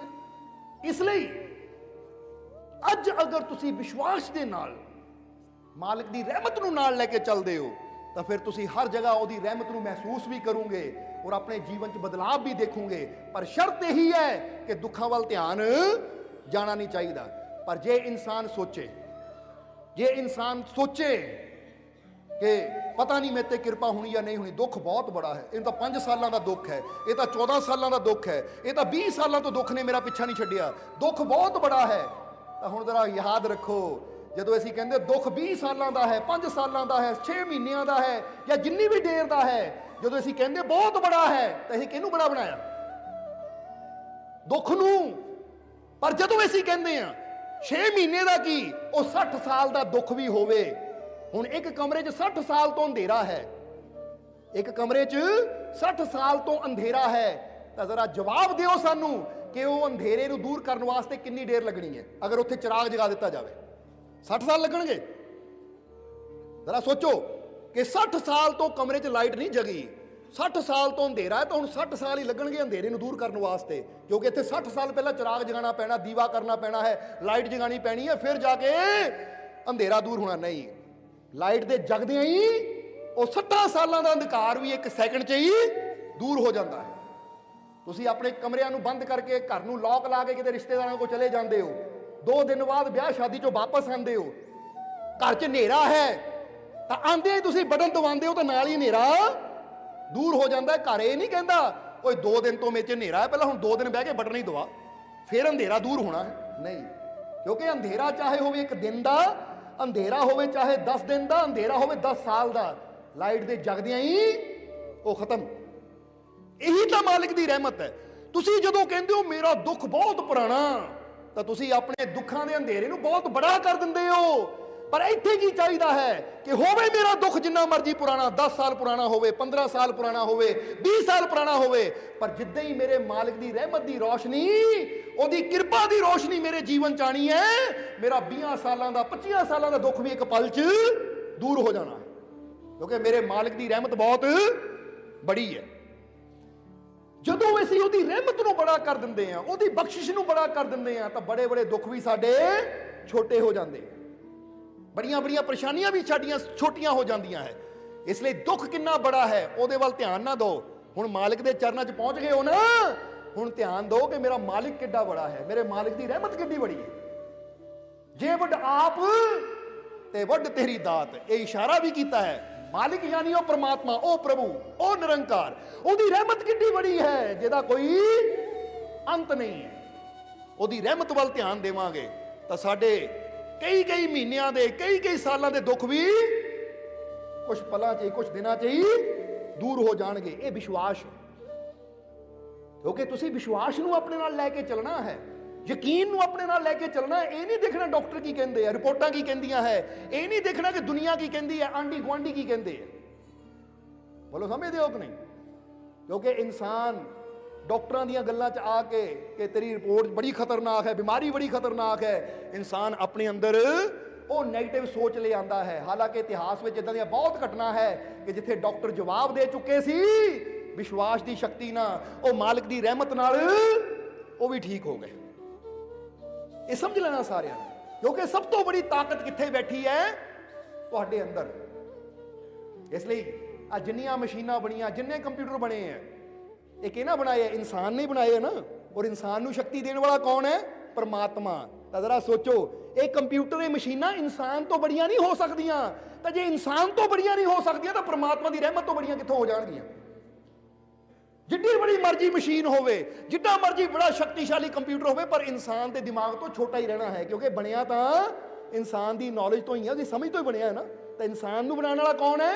ਉਹ ਪਰਮ ਸ਼ਕਤੀਸ਼ਾਲੀ ਪਰਮਾਤਮਾ, ਉਹ ਪ੍ਰਭੂ, ਯਾਨੀ ਸਭ ਤੋਂ ਬੜਾ ਤਾਂ ਉਹੀ ਹੈ। ਇਸ ਲਈ ਸਭ ਤੋਂ ਬੜੇ ਪ੍ਰਭੂ ਤੇ ਯਕੀਨ ਰੱਖਾਂਗੇ, ਉਹ ਤੇ ਭਰੋਸਾ ਰੱਖਾਂਗੇ, ਤਾਂ ਫਿਰ ਮਸ਼ੀਨਾਂ ਕੀ ਕਹਿੰਦੀਆਂ ਹੈ, ਸੰਸਾਰ ਕੀ ਕਹਿੰਦਾ ਹੈ, ਉਹਦੀ ਚਿੰਤਾ ਸਾਨੂੰ ਰਹੀ ਨਹੀਂ ਜਾਏਗੀ। ਕਿਉਂਕਿ ਫਿਰ ਸਾਨੂੰ ਵਿਸ਼ਵਾਸ ਹੋਏਗਾ ਕਿ ਜੇ ਮੇਰਾ ਮਾਲਿਕ ਮੇਰੇ ਨਾਲ ਹੈ, ਮੇਰੇ ਮਾਲਿਕ ਦੀ ਰਹਿਮਤ ਮੇਰੇ ਨਾਲ ਹੈ, ਤਾਂ ਅਸੰਭਵ ਵੀ ਸੰਭਵ ਹੋ ਸਕਦਾ ਹੈ। ਇਹ ਯਕੀਨ ਚਾਹੀਦਾ ਹੈ ਅੰਦਰ। ਇਸ ਲਈ ਕਹਿੰਦੇ ਹੈ, ਸਤ ਗਿਆਨ ਹੈ ਔਸ਼ਧੀ, ਸਤਗੁਰ ਦੇਹੀ ਬਤਾਏ, ਔਸ਼ਧੀ ਖਾਏ ਪਥ ਰਹੇ ਤਾਂ ਕਿ ਬੇਦਨ ਜਾਏ। ਕਿ ਸਤ ਗਿਆਨ ਇਹ ਔਸ਼ਧੀ ਹੈ, ਇਹ ਉਹ ਦਵਾਈ ਹੈ, ਵਿਸ਼ਵਾਸ ਦੀ ਦਵਾਈ, ਆਪਣੇ ਅੰਦਰ ਮਾਲਿਕ ਦੇ ਉੱਪਰ ਭਰੋਸੇ ਦੀ ਦਵਾਈ ਉਹ ਹੈ ਕਿ ਅਗਰ ਇਨਸਾਨ ਇਹਨੂੰ ਚਖ ਲਵੇ, ਚਖ ਲਵੇ ਦਾ ਮਤਲਬ ਹੁਣ ਮੇਰੇ ਅੰਦਰ ਵਿਸ਼ਵਾਸ ਆ ਗਿਆ, ਮੇਰੇ ਅੰਦਰ ਯਕੀਨ ਆ ਗਿਆ, ਮੈਨੂੰ ਆਪਣੀ ਮਾਲਿਕ ਦੀ ਰਹਿਮਤ ਤੇ ਪੂਰਾ ਵਿਸ਼ਵਾਸ ਹੈ, ਮੈਨੂੰ ਆਪਣੇ ਮਾਲਿਕ ਦੀ ਰਹਿਮਤ ਤੇ ਪੂਰਾ ਯਕੀਨ ਹੈ। ਹੁਣ ਜਿਹਦੇ ਅੰਦਰ ਰੋਮ ਰੋਮ ਚੋਂ ਵਿਸ਼ਵਾਸ ਉਹ ਯਕੀਨ ਆ ਗਿਆ, ਫਿਰ ਕੀ ਹੁੰਦਾ ਹੈ? ਫਿਰ ਉਹਦੀ ਸਾਰੀ ਵੇਦਨਾ, ਸਾਰੀ ਪੀੜਾ, ਸਾਰੀ ਨੈਗੇਟਿਵਿਟੀ, ਸਾਰੀਆਂ ਚਿੰਤਾਵਾਂ ਦੂਰ ਹੋਣੀਆਂ ਸ਼ੁਰੂ ਹੋ ਜਾਂਦੀਆਂ ਹੈ। ਇਸ ਲਈ ਅੱਜ ਤੁਰਨਾ ਹੈ ਇੱਥੋਂ ਕੀ ਲੈ ਕੇ? ਆਪਣੇ ਮਾਲਿਕ ਦੇ ਵਿਸ਼ਵਾਸ ਨੂੰ ਲੈ ਕੇ, ਆਪਣੇ ਮਾਲਿਕ ਦੀ ਰਹਿਮਤ ਨੂੰ ਲੈ ਕੇ, ਕਿ ਮੇਰਾ ਹਰ ਉੱਠਣ ਵਾਲਾ ਕਦਮ ਮੇਰੇ ਮਾਲਿਕ ਦੇ ਸਹਾਰੇ ਨਾਲ ਉੱਠੇਗਾ। ਔਰ ਜਿਹਨੂੰ ਮਾਲਿਕ ਦਾ ਸਹਾਰਾ ਹੈ, ਉਹਨੂੰ ਹੋਰ ਕਿਸੇ ਸਹਾਰੇ ਦੀ ਜ਼ਰੂਰਤ ਹੀ ਨਹੀਂ ਹੈ। क्योंकि साथ जब से है तुम्हारा मिल गया, साथ जब से है तुम्हारा मिल गया, डूबते दिल को किनारा मिल गया। क्या जरूरत अब सहारों की मुझे, जब मुझे तेरा सहारा मिल गया। ਤੇ ਜਦੋਂ ਮੈਨੂੰ ਤੇਰਾ ਸਾਥ ਮਿਲ ਗਿਆ, ਤੇਰਾ ਸਹਾਰਾ ਮਿਲ ਗਿਆ, ਤਾਂ ਹੁਣ ਮੈਨੂੰ ਹੋਰ ਸਹਾਰਿਆਂ ਦੀ ਜ਼ਰੂਰਤ ਨਹੀਂ ਹੈ, ਕਿਉਂਕਿ ਸਭ ਤੋਂ ਬੜਾ ਤਾਂ ਤੂੰ ਹੈ, ਤੇਰਾ ਸਹਾਰਾ ਹੈ। ਇਸ ਲਈ ਔਸ਼ਧ ਖਾਏ ਪਥ ਰਹੇ ਤਾਂ ਕੀ ਵੇਦ ਨਾ ਜਾਏ। ਔਸ਼ਧੀ ਜਿਹੜਾ ਚਖੇਗਾ ਔਰ ਪਥ ਤੇ ਚਲੇਗਾ, ਪਥ ਯਾਨੀ ਮਾਰਗ ਤੇ ਚਲੇਗਾ, ਇਹ ਵਿਸ਼ਵਾਸ ਦਾ ਮਾਰਗ ਹੈ, ਇਹ ਭਰੋਸੇ ਦਾ ਮਾਰਗ ਹੈ, ਇਹ ਮਾਲਿਕ ਦੀ ਰਹਿਮਤ ਦਾ ਮਾਰਗ ਹੈ, ਇਹ ਮਾਲਿਕ ਦੇ ਸ਼ਬਦ ਦਾ ਮਾਰਗ ਹੈ। ਜਿਹੜਾ ਇਸ ਮਾਰਗ ਤੇ ਵਿਸ਼ਵਾਸ ਨਾਲ ਤੁਰੇਗਾ, ਉਹਦੇ ਜੀਵਨ ਦੀ ਵੇਦਨਾ, ਉਹਦੇ ਜੀਵਨ ਦੀ ਪੀੜਾ, ਉਹਦੇ ਜੀਵਨ ਦੀਆਂ ਤਕਲੀਫਾਂ, ਚਾਹੇ ਰੂਹਾਨੀਅਤ ਦੀਆਂ ਹੈ ਚਾਹੇ ਦੁਨਿਆਵੀ ਹੈ, ਉਹ ਸਾਰੀਆਂ ਦੂਰ ਹੁੰਦੀਆਂ ਚਲੀਆਂ ਜਾਣਗੀਆਂ, ਚਾਹੇ ਸਰੀਰਿਕ ਹੈ, ਚਾਹੇ ਮਾਨਸਿਕ ਹੈ, ਚਾਹੇ ਆਤਮਿਕ ਹੈ। ਕਿਉਂਕਿ ਤ੍ਰਿਵਿਧੀ ਕਹਿੰਦੇ, ਤ੍ਰਿਵਿਧੀ ਯਾਨੀ 3 ਪ੍ਰਕਾਰ ਦੀ ਪੀੜਾ ਹੁੰਦੀ ਹੈ, ਸਰੀਰਿਕ, ਮਾਨਸਿਕ ਔਰ ਆਤਮਿਕ। ਸਰੀਰਿਕ ਪੀੜਾ ਕਸ਼ਟ यानी कोई दुख आ गया, मानसिक पीड़ा चिंता, और आत्मिक पीड़ा कि मेरी आत्मा प्रभु ਨੂੰ ਪਾਣਾ ਚਾਹੁੰਦੀ ਹੈ। कई सालों तो कई जन्मों तो बहुत जन्म बिछड़े थे माधो, ये कई जन्मों तो बिछड़ी हुई है, हुण कुछ ऐसा कर दे जे जन्म तुम्हारे लेखे। ये आत्मा की पीड़ा मुक जाती है। यही आत्मा की पीड़ा की गल इत्थे श्री गुरु रविदास जी कर रहे हैं कि बहुत जन्म हो गए इहनूं बिछड़ी नूं, कई बार तू शरीर धारण किया तो कई बार ये शरीर छड्डिया, पर तेरी आत्मा तड़फ रही है अपने माधो, अपने प्रभु नूं पाण वास्ते, अपने मालिक नूं पाण वास्ते। तेरी आत्मा व्याकुल है। इस जन्म च कुछ ऐसा कर कि ये तेरा जन्म ओदे लेखे लग जाए, इस जन्म च ओदे नाल मेल हो जावे। क्योंकि जे इस जन्म च मेल ना कीता तो अब के बिछड़त मिलन दुहेला। बोलो समझदे हो कि नहीं? फिर कहते हैं कि हुण जे मेल ना होया तो फिर बहुत मुश्किल हो जाएगा। इसलिए ऐ प्यारिया, जे हुण मौका मिलिया है, समझ मिली है, तो उस मार्ग ते चल, उस पथ ते चल, जिस पथ ते चल के तेरे जीवन च आनंद आवे, तेरे जीवन च शांति आवे, तेरे जीवन च खुशियां आण, तेनू अपने मालिक दी रहमत बख्शिश कृपा मिले। और उसी मार्ग ते असीं तुहानू तोरना चाहते हैं ताकि तुहाडे जीवन च आनंद आवे। क्योंकि जिंदगी तुहानू आनंद लैण वास्ते मिली है, ये जीवन तुहानू खुशियां लैण वास्ते मिलिया है। पर इंसान ये जीवन दे विच छुपे हुए आनंद नू समझ नहीं पाता और इंसान अपनी जिंदगी दुखां च ही गुजार दिंदा है। परमात्मा ने तो सानू जीवन दिता कि असीं जीवन च आनंद लईए, खुशी प्यार दे नाल जीवन जीए। पर इंसान अपने अंदर नैगेटिविटी इन्नी भर लैंदा, अपनी सोच नू इन्ना बुरा कर लैंदा है कि इंसान माड़ी माड़ी बीमारी नू, माड़ी माड़ी गल नू लैके इन्नी चिंता करदा है कि इंसान दा जीवन तकलीफां दुखां नाल ही भर जांदा है। इसलिए समझना सारिਆਂ ने कि जे असीं चाहते हैं कि साडा जीवन आनंद नाल भरपूर होवे, साडे जीवन च खुशियां आण, तां अज तो ये औषधि नू असीं चखना भी है और इस पथ ते असीं चलना भी है। पता लग गया ना किहड़ा पथ है, वो किहड़ी औषधि है? अपने मालिक दे विश्वास दी, अपने मालिक दे शब्द दी, अपने मालिक नाल जुड़िए, दिलों जुड़िए, विश्वास नाल जुड़िए, तो फिर साडे जीवन खुशियां भी जरूर आणगियां, सानू कामयाबी सफलता भी जरूर मिलेगी। फिर जीवन च कोई कमी नहीं रहेगी, फिर जीवन च कोई तोट नहीं रहेगी, फिर जीवन च कोई घाट नहीं रहेगी। इसलिए अज तो अपने दुखों वाल ध्यान देना बंद कर दिओ। हुण आखिरले वचनां च कहांगे क्योंकि समा काफ़ी हो गया। की कहना है हुण? अपने आप नूं यह संदेश देना कि अज तो मैं दुखों वाल ध्यान देना बंद कर दिता, अज तो मैं दुखों की गल करनी बंद कर दी कि दुख होवे भी तो उसकी तां भी गल नहीं करनी। हाँ, डॉक्टर को जाके माड़ा मोटा दसना तो दस सकते हो, क्योंकि फर्ज करो टैंपरेचर डॉक्टर को जाके दसना ही है, उत्थे जाके कहोगे नहीं जी मैं ठीक हाँ, फिर डॉक्टर ने कहना मेरे को की करना है। सो डॉक्टर को जाके दसो मैनू आ तकलीफ है, उतों दवाई ले लो, पर जिद्दां ही बाहर निकले और चर्चा करनी बंद, घर आके चर्चा नहीं करनी, आंडियां गुआंढियां नाल अपने दुखों की गल नहीं करनी, अपने परिवार के मैंबरों नाल अपनी पीड़ा की गल नहीं करनी। बोलो समझदे हो कि नहीं? क्योंकि ठीक है पीड़ा है, हुण गल्लां करन दे नालों पीड़ा ठीक तो होनी नहीं। फर्ज करो बंदा कहंदा है मैं अपनी पीड़ा अपने गुआंढी नूं दस रहा हाँ, पर हुण गुआंढी की करेगा? सुनेगा ही, ਉਹਦਾ हल करेगा कोई? जे गुआंढी हल कर सकता तो डॉक्टर को जाने की लोड़ है, फिर तो गुआंढी को चले जाते पहले। हुण आंडियां गुआंढियां ने गल्लां करके साडा दुख तो दूर होना नहीं, पर ਉਹਦੀ चर्चा कर करके ਅਸੀਂ नैगेटिविटी ਨੂੰ ਜ਼ਿਆਦਾ ਵਧਾ ਲੈਂਦੇ, ਆਪਣੇ ਮਨ ਨੂੰ ਦੁੱਖਾਂ ਵੱਲ ਲਾ ਲੈਂਦੇ ਆ। ਔਰ ਜਿੱਦਾਂ ਅਸੀਂ ਦੱਸਿਆ ਕਿ ਮਨ ਜਿੱਧਰ ਲੱਗੇਗਾ ਉਹੀ ਚੀਜ਼ ਤੁਹਾਡੇ ਜੀਵਨ ਚ ਆਣੀ ਸ਼ੁਰੂ ਹੋ ਜਾਣੀ ਹੈ। ਇਸ ਲਈ ਫਿਰ ਕਵਾਂਗੇ ਦੁੱਖ ਯਾਨੀ ਕਚਰਾ। ਜੇ ਦੁੱਖਾਂ ਦਾ ਕਚਰਾ ਹਰ ਵੇਲੇ ਤੁਹਾਡੇ ਦਿਮਾਗ 'ਚ ਰਹੇਗਾ ਤਾਂ ਕੁਦਰਤ ਨੇ ਹੋਰ ਦੁੱਖ ਭੇਜਣੇ ਆ, ਕਿਉਂਕਿ ਜਿੱਥੇ ਕਚਰਾ ਹੋਏਗਾ ਉੱਥੇ ਹੋਰ ਕਚਰਾ ਹੀ ਆਣਾ ਹੈ। ਤੇ ਜੇ ਯਕੀਨ ਦੇ ਵਿਸ਼ਵਾਸ ਦੇ ਫੁੱਲ ਰਹਿਣਗੇ ਸਾਡੇ ਜੀਵਨ 'ਚ, ਤਾਂ ਫਿਰ ਕੁਦਰਤ ਨੇ ਹੋਰ ਖੁਸ਼ੀਆਂ ਪੇਣੀਆਂ। ਕਹਿਣਾ ਇਹ ਫੁੱਲਦਾਨ ਹੈ 'ਚ ਫੁੱਲ ਹੀ ਰੱਖੇ ਜਾਂਦੇ, ਇਹਨੂੰ ਹੋਰ ਫੁੱਲ ਦਿਓ। ਇਸ ਲਈ ਜਿਹੜਾ ਬੰਦਾ ਖੁਸ਼ ਹੁੰਦਾ ਹੈ ਉਹਦੇ ਜੀਵਨ 'ਚ ਖੁਸ਼ੀਆਂ ਆਉਂਦੀਆਂ ਚਲੀਆਂ ਜਾਂਦੀਆਂ ਹੈ। ਜਿਹੜਾ ਬੰਦਾ ਦੁਖੀ ਹੁੰਦਾ ਹੈ ਉਹਦੇ ਜੀਵਨ 'ਚ ਹੋਰ ਜ਼ਿਆਦਾ ਦੁੱਖ ਆਉਂਦੇ ਚਲੇ ਜਾਂਦੇ ਆ। ਤਾਂ ਹੀ ਬੰਦਾ ਕਹਿੰਦਾ ਇੱਕ ਦੁੱਖ ਮੁੱਕਦਾ ਦੂਜਾ ਆ ਜਾਂਦਾ, ਦੂਜਾ ਮੁੱਕਦਾ ਤੀਜਾ ਆ ਜਾਂਦਾ, ਮੇਰੇ ਜੀਵਨ 'ਚ ਦੁੱਖ ਹੀ ਦੁੱਖ ਹੈ। ਜ਼ਰਾ ਹੁਣ ਸੋਚਣਾ ਸਮਝਣਾ ਇਸ ਨੂੰ, ਜੇ ਉਹਦੇ ਜੀਵਨ 'ਚ ਦੁੱਖ ਹੀ ਦੁੱਖ ਹੈ ਤੇ ਇਹਦਾ ਮਤਲਬ ਉਹਦਾ ਮਾਈਂਡ ਦੁੱਖਾਂ ਤੇ ਸੈੱਟ ਹੋ ਚੁੱਕਾ ਹੈ, ਉਹਦਾ ਧਿਆਨ ਦੁੱਖਾਂ ਵੱਲ ਜ਼ਿਆਦਾ ਹੈ। ਔਰ ਜਿੱਧਰ ਧਿਆਨ ਹੈ ਉਹੀ ਚੀਜ਼ ਸਾਡੇ ਜੀਵਨ 'ਚ ਵਧਣੀ ਹੈ, ਉਹੀ ਚੀਜ਼ ਸਾਡੇ ਜੀਵਨ ਦੀ ਤਰਫ ਆਣੀ ਹੈ। ਇਹ ਦੁਬਾਰਾ ਰਿਪੀਟ ਕਿਉਂ ਕਰ ਰਹੇ ਹਾਂ? ਕਿਉਂਕਿ ਸਤਸੰਗ ਦੀ ਸਮਾਪਤੀ ਤੋਂ ਪਹਿਲਾਂ ਅਸੀਂ ਚਾਹੁੰਦੇ ਹਾਂ ਕਿ ਤੁਸੀਂ ਇਹ ਗੱਲ ਨੂੰ ਪੂਰੀ ਤਰ੍ਹਾਂ ਸਮਝ ਲਓ ਕਿ ਜੇ ਅਸੀਂ ਖੁਸ਼ੀ ਚਾਹੁੰਦੇ ਹਾਂ ਤਾਂ ਹੀ ਅਸੀਂ ਸਤਸੰਗ ਤੋਂ ਪਹਿਲਾਂ ਕਹੀਦਾ ਮੁਸਕਰਾਓ, ਹੱਸੋ। ਇਹਦਾ ਕਾਰਨ ਹੈ ਕਿ ਜਦੋਂ ਤੁਸੀਂ ਸਮਾਈਲ ਕਰਨੀ ਸ਼ੁਰੂ ਕਰ ਦਿੰਦੇ ਆ ਤਾਂ ਤੁਹਾਡਾ ਬ੍ਰੇਨ ਖੁਸ਼ੀ ਦੀਆਂ ਤਰੰਗਾਂ ਛੱਡਣੀਆਂ ਸ਼ੁਰੂ ਹੋ ਜਾਂਦੀਆਂ ਹੈ। ਫਿਰ ਚਾਰੋਂ ਪਾਸੇ ਖੁਸ਼ੀਆਂ ਦੀ એનર્ਜੀ ਤੁਹਾਡੇ ਵੱਲ ਆਣੀ ਸ਼ੁਰੂ ਹੋ ਜਾਂਦੀ ਹੈ। ਕਿਉਂਕਿ ਜੈਸੀਆਂ ਤਰੰਗਾਂ ਤੁਹਾਡਾ ਦਿਮਾਗ ਛੱਡਦਾ ਹੈ ਉਹੀ ਸੋਚਾਂ, ਜਿੱਦਾਂ ਹੀ ਪਹਿਲਾਂ ਦੱਸਿਆ ਕਿ ਦੁੱਖ ਬਾਰੇ ਸੋਚਾਂਗੇ ਅੱਖਾਂ 'ਚ ਪਾਣੀ ਆ ਜਾਏਗਾ, ਸਮਾਈਲ ਬਾਰੇ ਖੁਸ਼ੀ ਬਾਰੇ ਸੋਚਾਂਗੇ ਚਿਹਰੇ ਤੇ ਸਮਾਈਲ ਆ ਜਾਏਗੀ, ਭੋਜਨ ਬਾਰੇ ਸੋਚਾਂਗੇ ਮੂੰਹ 'ਚ ਪਾਣੀ ਆ ਜਾਏਗਾ। ਤਾਂ ਜਦੋਂ ਮਾਲਕ ਦੀਆਂ ਰਹਿਮਤਾਂ ਬਾਰੇ ਸੋਚਾਂਗੇ, ਉਹ ਮਾਲਿਕ ਬਾਰੇ ਸੋਚਾਂਗੇ ਤਾਂ ਜੀਵਨ 'ਚ ਮਾਲਕ ਦੀਆਂ ਰਹਿਮਤਾਂ ਆਣਗੀਆਂ। ਕਿਉਂਕਿ ਜੋ ਸਾਡੇ ਦਿਮਾਗ 'ਚੋਂ ਸੋਚ ਨਿਕਲਣੀ ਹੈ ਸਾਡੇ ਸਰੀਰ ਨੇ ਉਦਾਂ ਦਾ ਚੁੰਬਕ ਬਣ ਕੇ ਉਹਨੂੰ ਆਪਣੇ ਵੱਲ ਖਿੱਚਣਾ ਸ਼ੁਰੂ ਕਰ ਦੇਣਾ ਹੈ। ਇਸ ਲਈ ਤੁਸੀਂ ਕੀ ਚਾਹੁੰਦੇ ਹੋ? ਖੁਸ਼ੀਆਂ ਦੇ ਚੁੰਬਕ ਬਣਨਾ ਜਾਂ ਦੁੱਖਾਂ ਦੇ ਚੁੰਬਕ ਬਣਨਾ? ਜਵਾਬ ਦੇ ਦਿਓ ਸਾਨੂੰ। ਖੁਸ਼ੀਆਂ ਦੇ ਚਾਹੁੰਦੇ ਹੋ ਨਾ ਤਾਂ ਅੱਜ ਤੋਂ ਵੀ ਖੁਸ਼ ਹੋਣਾ ਸ਼ੁਰੂ ਕਰੋ। ਤੁਹਾਡੇ ਚਿਹਰੇ ਤੇ ਸਮਾਈਲ ਰਹਿੰਦੀ ਹੈ, ਤੁਸੀਂ ਫਿਰ ਸਮਾਈਲ ਦੇ ਕੇ ਚੁੰਬਕ ਬਣ ਜਾਂਦੇ ਹੋ ਖੁਸ਼ੀਆਂ ਦੇ, ਫਿਰ ਖੁਸ਼ੀਆਂ ਹੀ ਆਣੀਆਂ ਸ਼ੁਰੂ ਹੋ ਜਾਂਦੀਆਂ ਤੁਹਾਡੀ ਤਰਫ। ਤਾਂ ਹੀ ਅਸੀਂ ਕਹੀਦਾ ਹੱਸੋ, ਮੁਸਕਰਾਓ। ਹੁਣ ਕਈ ਕਹਿੰਦੇ ਐ ਉਹ ਹੱਸਣਾ ਨਹੀਂ ਚਾਹੀਦਾ, ਜਿੰਨਾ ਹੱਸੂਗੇ ਬਾਅਦ ਚ ਰੋਣਾ ਵੀ ਪੈਣਾ ਹੈ। ਹੁਣ ਜਿਹੜੇ ਬੰਦੇ ਇਦਾਂ ਦੀ ਸੋਚ ਰੱਖਦੇ ਵਾਕਈ ਉਹਨਾਂ ਜੀਵਨ 'ਚ ਰੋਣਾ ਜ਼ਿਆਦਾ ਹੁੰਦਾ, ਹੱਸ ਘੱਟ ਹੁੰਦਾ ਹੈ। ਉਹ ਹੱਸਣਗੇ ਵੀ ਨਹੀਂ, ਖੁਸ਼ੀ ਦੇ ਟਾਈਮ ਤੇ ਵੀ ਨਹੀਂ ਹੱਸਣਗੇ। ਕਈ ਜਗ੍ਹਾ ਦੇਖਿਆ ਗੱਲ ਖੁਸ਼ੀ ਦੀ ਹੋਏਗੀ ਫਿਰ ਵੀ ਮੂੰਹ ਵੱਟ ਕੇ ਬੈਠੇ ਰਹਿਣਗੇ, ਹੱਸਦਾ ਕਿਉਂ ਨਹੀਂ ਹੈ? ਲੈ ਸੁਣਿਆ ਆ ਬਜ਼ੁਰਗ ਕਹਿੰਦੇ ਸੀ ਜੇ ਹੱਸਾਂਗੇ ਤਾਂ ਬਾਅਦ ਚ ਉਹਨਾਂ ਰੋਣਾ ਪੈਣਾ। ਮੈਂ ਨਹੀਂ ਚਾਹੁੰਦਾ ਮੈਂ ਰੋਵਾਂ। ਉਹ ਬਾਅਦ ਦੇ ਰੋਣ ਦੀ ਫਿਕਰ ਹੈ, ਹੁਣ ਹਾਸੀ ਦਾ ਮਜ਼ਾ ਤਾਂ ਲੈ ਲਾ, ਹੁਣ ਖੁਸ਼ੀ ਦਾ ਮਜ਼ਾ ਤਾਂ ਲੈ ਲਾ। ਉਹ ਰੋਣਾ ਪਤਾ ਨਹੀਂ ਆਣਾ ਜਾਂ ਨਹੀਂ ਆਣਾ, ਹੁਣ ਖੁਸ਼ੀ ਦੇ ਪਲਾਂ ਨੂੰ ਉਹਨੂੰ ਸੋਚ ਸੋਚ ਕੇ ਤੂੰ ਬਰਬਾਦ ਕਰ ਰਿਹਾ। ਹੁਣ ਜਿਹਨਾਂ ਪਹਿਲਾਂ ਹੀ ਸੋਚ ਲਿਆ ਜੇ ਮੈਂ ਹੱਸਿਆ ਮੈਨੂੰ ਰੋਣਾ ਪਏਗਾ ਤਾਂ ਉਹਦਾ ਧਿਆਨ ਕਿੱਥੇ ਹੈ? ਰੋਣ ਤੇ ਹੈ। ਤਾਂ ਉਹਦੇ ਜੀਵਨ 'ਚ ਰੋਣਾ ਹੀ ਆਣਾ ਹੈ। ਤਾਂ ਜਿਹੜਾ ਸੋਚੇ ਮੈਂ ਕਿਉਂ ਰੋਵਾਂ, ਮੈਂ ਤਾਂ ਹਮੇਸ਼ਾ ਖੁਸ਼ ਰਹਿਣਾ ਭਾਈ, ਮੈਂ ਕਿਉਂ ਰੋਵਾਂ?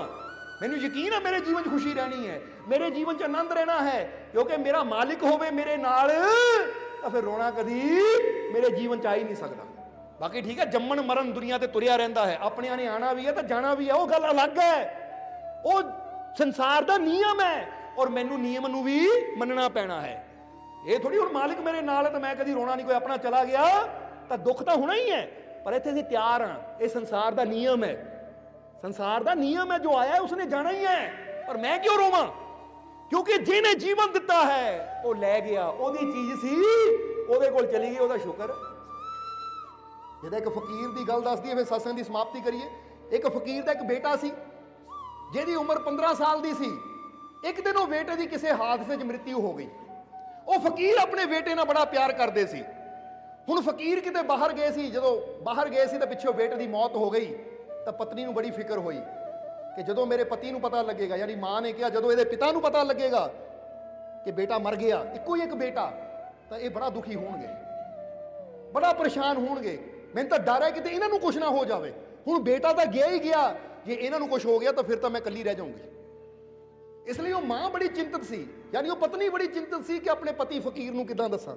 ਇੱਧਰ ਫਕੀਰ ਜਦੋਂ ਵਾਪਸ ਆਏ, ਆ ਕੇ ਪੁੱਛਿਆ ਬੇਟਾ ਕਿੱਥੇ ਹੈ? ਤਾਂ ਪਤਨੀ ਨੇ ਕਿਹਾ ਜੀ ਮੇਰੇ ਇੱਕ ਸਵਾਲ ਦਾ ਜਵਾਬ ਦਿਓ ਫਿਰ ਮੈਂ ਦੱਸੂਗੀ ਬੇਟਾ ਕਿੱਥੇ ਹੈ। ਫਕੀਰ ਨੇ ਕਿਹਾ ਦੱਸ ਵੀ ਕੀ ਸਵਾਲ ਹੈ? ਉਹ ਕਹਿੰਦੀ ਇੱਕ ਚੀਜ਼ ਦੱਸੋ, ਅਸੀਂ ਕਿਸੇ ਤੋਂ ਕੋਈ ਚੀਜ਼ ਉਧਾਰੀ ਲੈਂਦੇ ਹਾਂ ਕੁਝ ਦਿਨਾਂ ਵਾਸਤੇ, ਕਿਸੇ ਤੋਂ ਕੋਈ ਚੀਜ਼ ਉਧਾਰੀ ਲਿਆਂਦੇ ਆ ਆਪਣੇ ਘਰ ਕੁਝ ਦਿਨਾਂ ਵਾਸਤੇ। ਹੁਣ ਕੁਝ ਦਿਨ ਅਸੀਂ ਉਹ ਚੀਜ਼ ਨੂੰ ਵਰਤਦੇ ਹਾਂ, ਫਿਰ ਉਹ ਮਾਲਿਕ ਆਂਦਾ ਔਰ ਆਪਣੀ ਚੀਜ਼ ਨੂੰ ਲੈ ਕੇ ਵਾਪਸ ਚਲਾ ਜਾਂਦਾ ਹੈ। ਹੁਣ ਦੱਸੋ ਸਾਨੂੰ ਖੁਸ਼ ਹੋਣਾ ਚਾਹੀਦਾ ਜਾਂ ਸਾਨੂੰ ਰੋਣਾ ਚਾਹੀਦਾ? ਤਾਂ ਉਸ ਵੇਲੇ ਫਕੀਰ ਨੇ ਕਿਹਾ ਜੇ ਕਿਸੇ ਦੀ ਉਧਾਰੀ ਸਾਡੇ ਕੋਲ ਹੈ ਤਾਂ ਜਦੋਂ ਉਹ ਆਪਣੀ ਉਧਾਰੀ ਵਾਪਸ ਲੈ ਜਾਵੇ, ਯਾਨੀ ਉਹ ਮਾਲਿਕ ਦੀ ਚੀਜ਼ ਜਦੋਂ ਉਹ ਵਾਪਸ ਲੈ ਜਾਵੇ, ਸਾਨੂੰ ਤਾਂ ਖੁਸ਼ ਹੋਣਾ ਚਾਹੀਦਾ ਕਿ ਸਾਡੇ ਸਿਰੋਂ ਭਾਰ ਉਤਰ ਗਿਆ। ਜਿਹਦੀ ਚੀਜ਼ ਸੀ ਉਹ ਲੈ ਗਿਆ, ਉਹ ਤਾਂ ਖੁਸ਼ੀ ਦੀ ਗੱਲ ਹੈ, ਰੋਣ ਦੀ ਗੱਲ ਕੀ ਹੈ? ਕਹਿੰਦੀ ਬਸ ਜੀ ਫਿਰ ਮੈਂ ਇਹੀ ਦੱਸਣਾ ਚਾਹੁੰਦੀ ਹਾਂ ਕਿ ਸਾਨੂੰ ਉਹ ਰੱਬ ਨੇ ਬੇਟਾ ਦਿੱਤਾ ਸੀ, ਪਰ ਉਸਨੇ ਅੱਜ ਉਹ ਬੇਟੇ ਨੂੰ ਵਾਪਸ ਆਪਣੇ ਕੋ ਬੁਲਾ ਲਿਆ, ਉਹਦੀ ਚੀਜ਼ ਸੀ ਉਹ ਵਾਪਸ ਲੈ ਗਿਆ। ਹੁਣ ਤੁਸੀਂ ਹਿੰਮਤ ਰੱਖਣੀ ਹੈ। ਫਕੀਰ ਨੇ ਕਿਹਾ ਕਿੱਥੇ ਆ ਬੇਟਾ? ਦੇਖਿਆ ਅੰਦਰ ਉਹਨੂੰ, ਉਹਦੀ ਲਾਸ਼ ਰੱਖੀ ਹੋਈ ਹੈ। ਫਕੀਰਾਂ ਨੇ ਉਹਦਾ ਮੂੰਹ ਦੇਖਿਆ, ਬੇਟੇ ਨੂੰ ਗੋਦ ਚ ਉਠਾਇਆ, ਗਏ ਜੋ ਵੀ ਉਹਦਾ ਸੰਸਕਾਰ ਕਰਨਾ ਸੀ ਉਹ ਕੀਤਾ, ਔਰ ਵਾਪਸ ਆ ਕੇ ਕਹਿੰਦੇ ਲਿਆ ਭੁੱਖ ਲੱਗੀ ਭੋਜਨ ਕਰੀਏ। ਪਤਨੀ ਹੈਰਾਨ, ਕਹਿੰਦੀ ਤੁਹਾਨੂੰ ਦੁੱਖ ਨਹੀਂ ਹੋਇਆ? ਤੁਹਾਡੀਆਂ ਅੱਖਾਂ 'ਚ ਪਾਣੀ ਤੱਕ ਨਹੀਂ ਆਇਆ? ਮੈਂ ਤਾਂ ਐਵੇਂ ਹੀ ਡਰਦੀ ਰਹੀ ਕਿ ਤੁਹਾਨੂੰ ਪਤਾ ਲੱਗਾ ਕਿ ਤੁਹਾਨੂੰ ਨਾ ਕੁਝ ਹੋ ਜਾਵੇ। ਤੁਸੀਂ ਤਾਂ ਉਫ ਤੱਕ ਨਹੀਂ ਕੀਤੀ, ਹਾਏ ਤੱਕ ਨਹੀਂ ਕੀਤੀ, ਰੋਏ ਤੱਕ ਨਹੀਂ।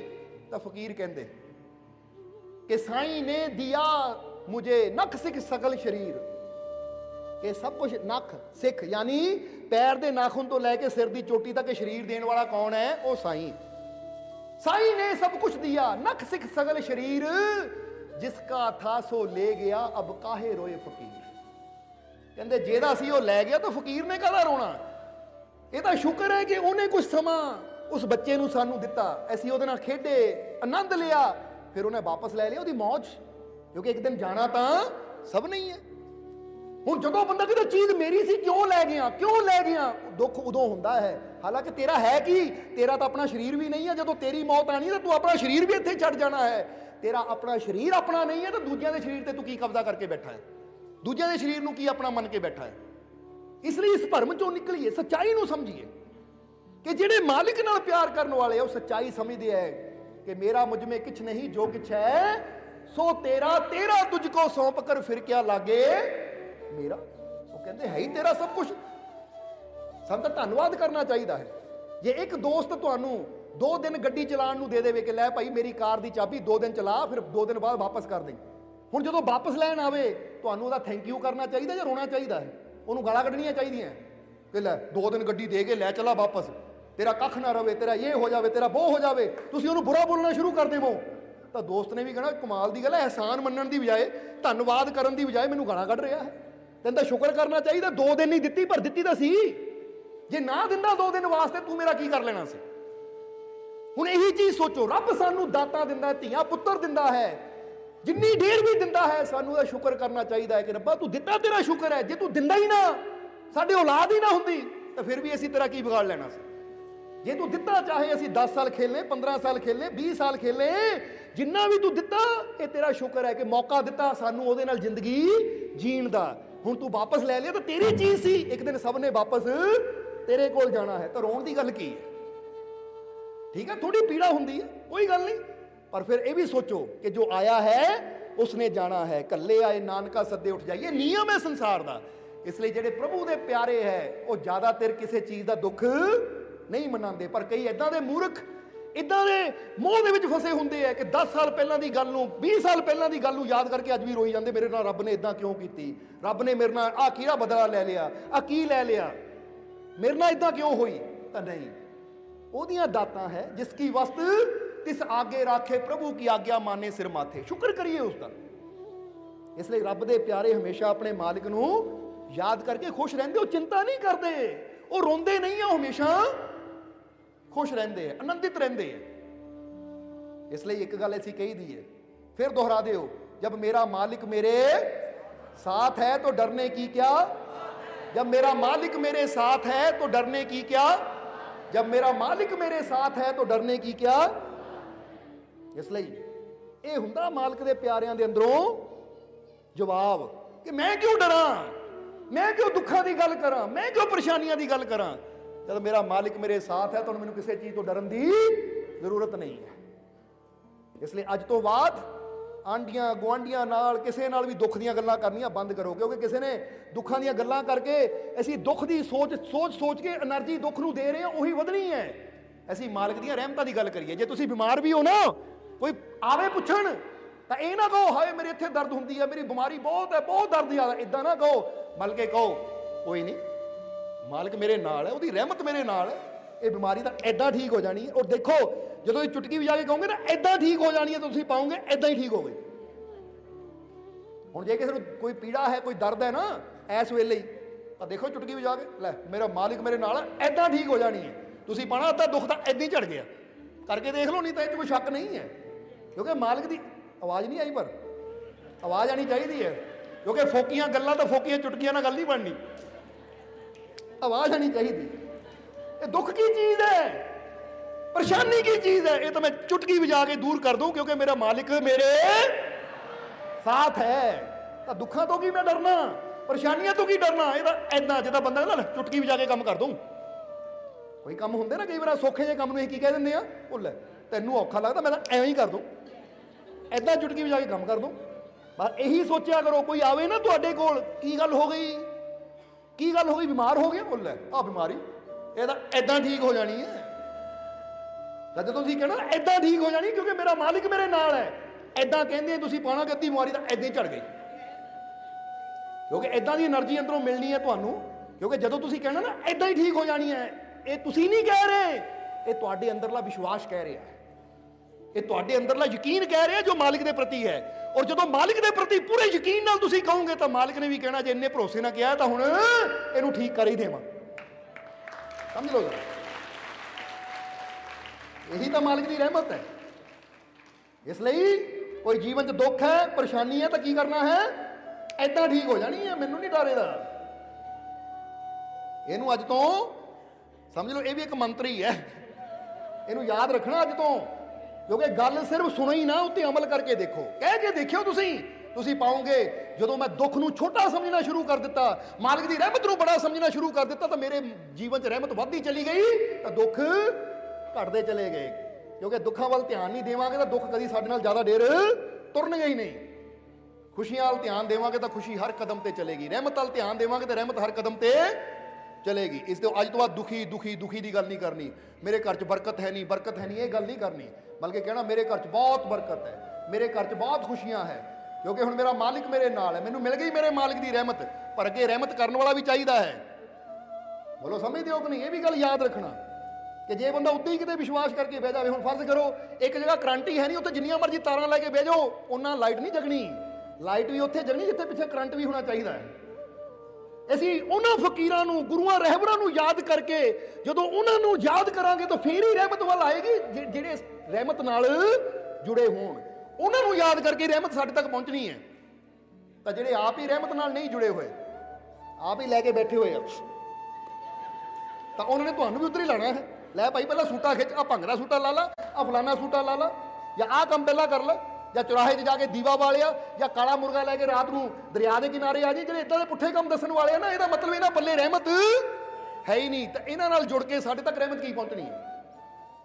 ਅੱਜ ਉਹਨਾਂ ਦੇ ਕਹਿਣ ਤੇ ਕਾਲੇ ਮੁਰਗੇ ਵੱਢੂਗੇ ਤਾਂ ਅਗਲੇ ਦਿਨ ਵੀ ਤੁਸੀਂ ਵੀ ਕੁਕੜੂ ਕੁੜੂ ਕਰਦੇ ਫਿਰਨਾ, ਕਿਉਂਕਿ ਜੈਸਾ ਬੀਜਣਾ ਵੱਢਣਾ ਤਾਂ ਸਾਨੂੰ ਪੈਣਾ ਹੀ ਹੈ। ਮੁਰਗਾ ਮਾਰਾਂਗੇ ਤਾਂ ਅਗਲੇ ਦਿਨ ਵੀ ਮੁਰਗਾ ਹੀ ਬਣਾਂਗੇ, ਫਿਰ ਬੱਕਰੇ ਵੱਢਾਂਗੇ ਪੀਰਾਂ ਫਕੀਰਾਂ ਦੇ ਨਾਂ ਤੇ ਤਾਂ ਅਗਲੇ ਦਿਨ ਬੱਕਰੇ ਬਣ ਕੇ ਘੁੰਮਣਾ ਮੈਂ ਕਰਦੇ।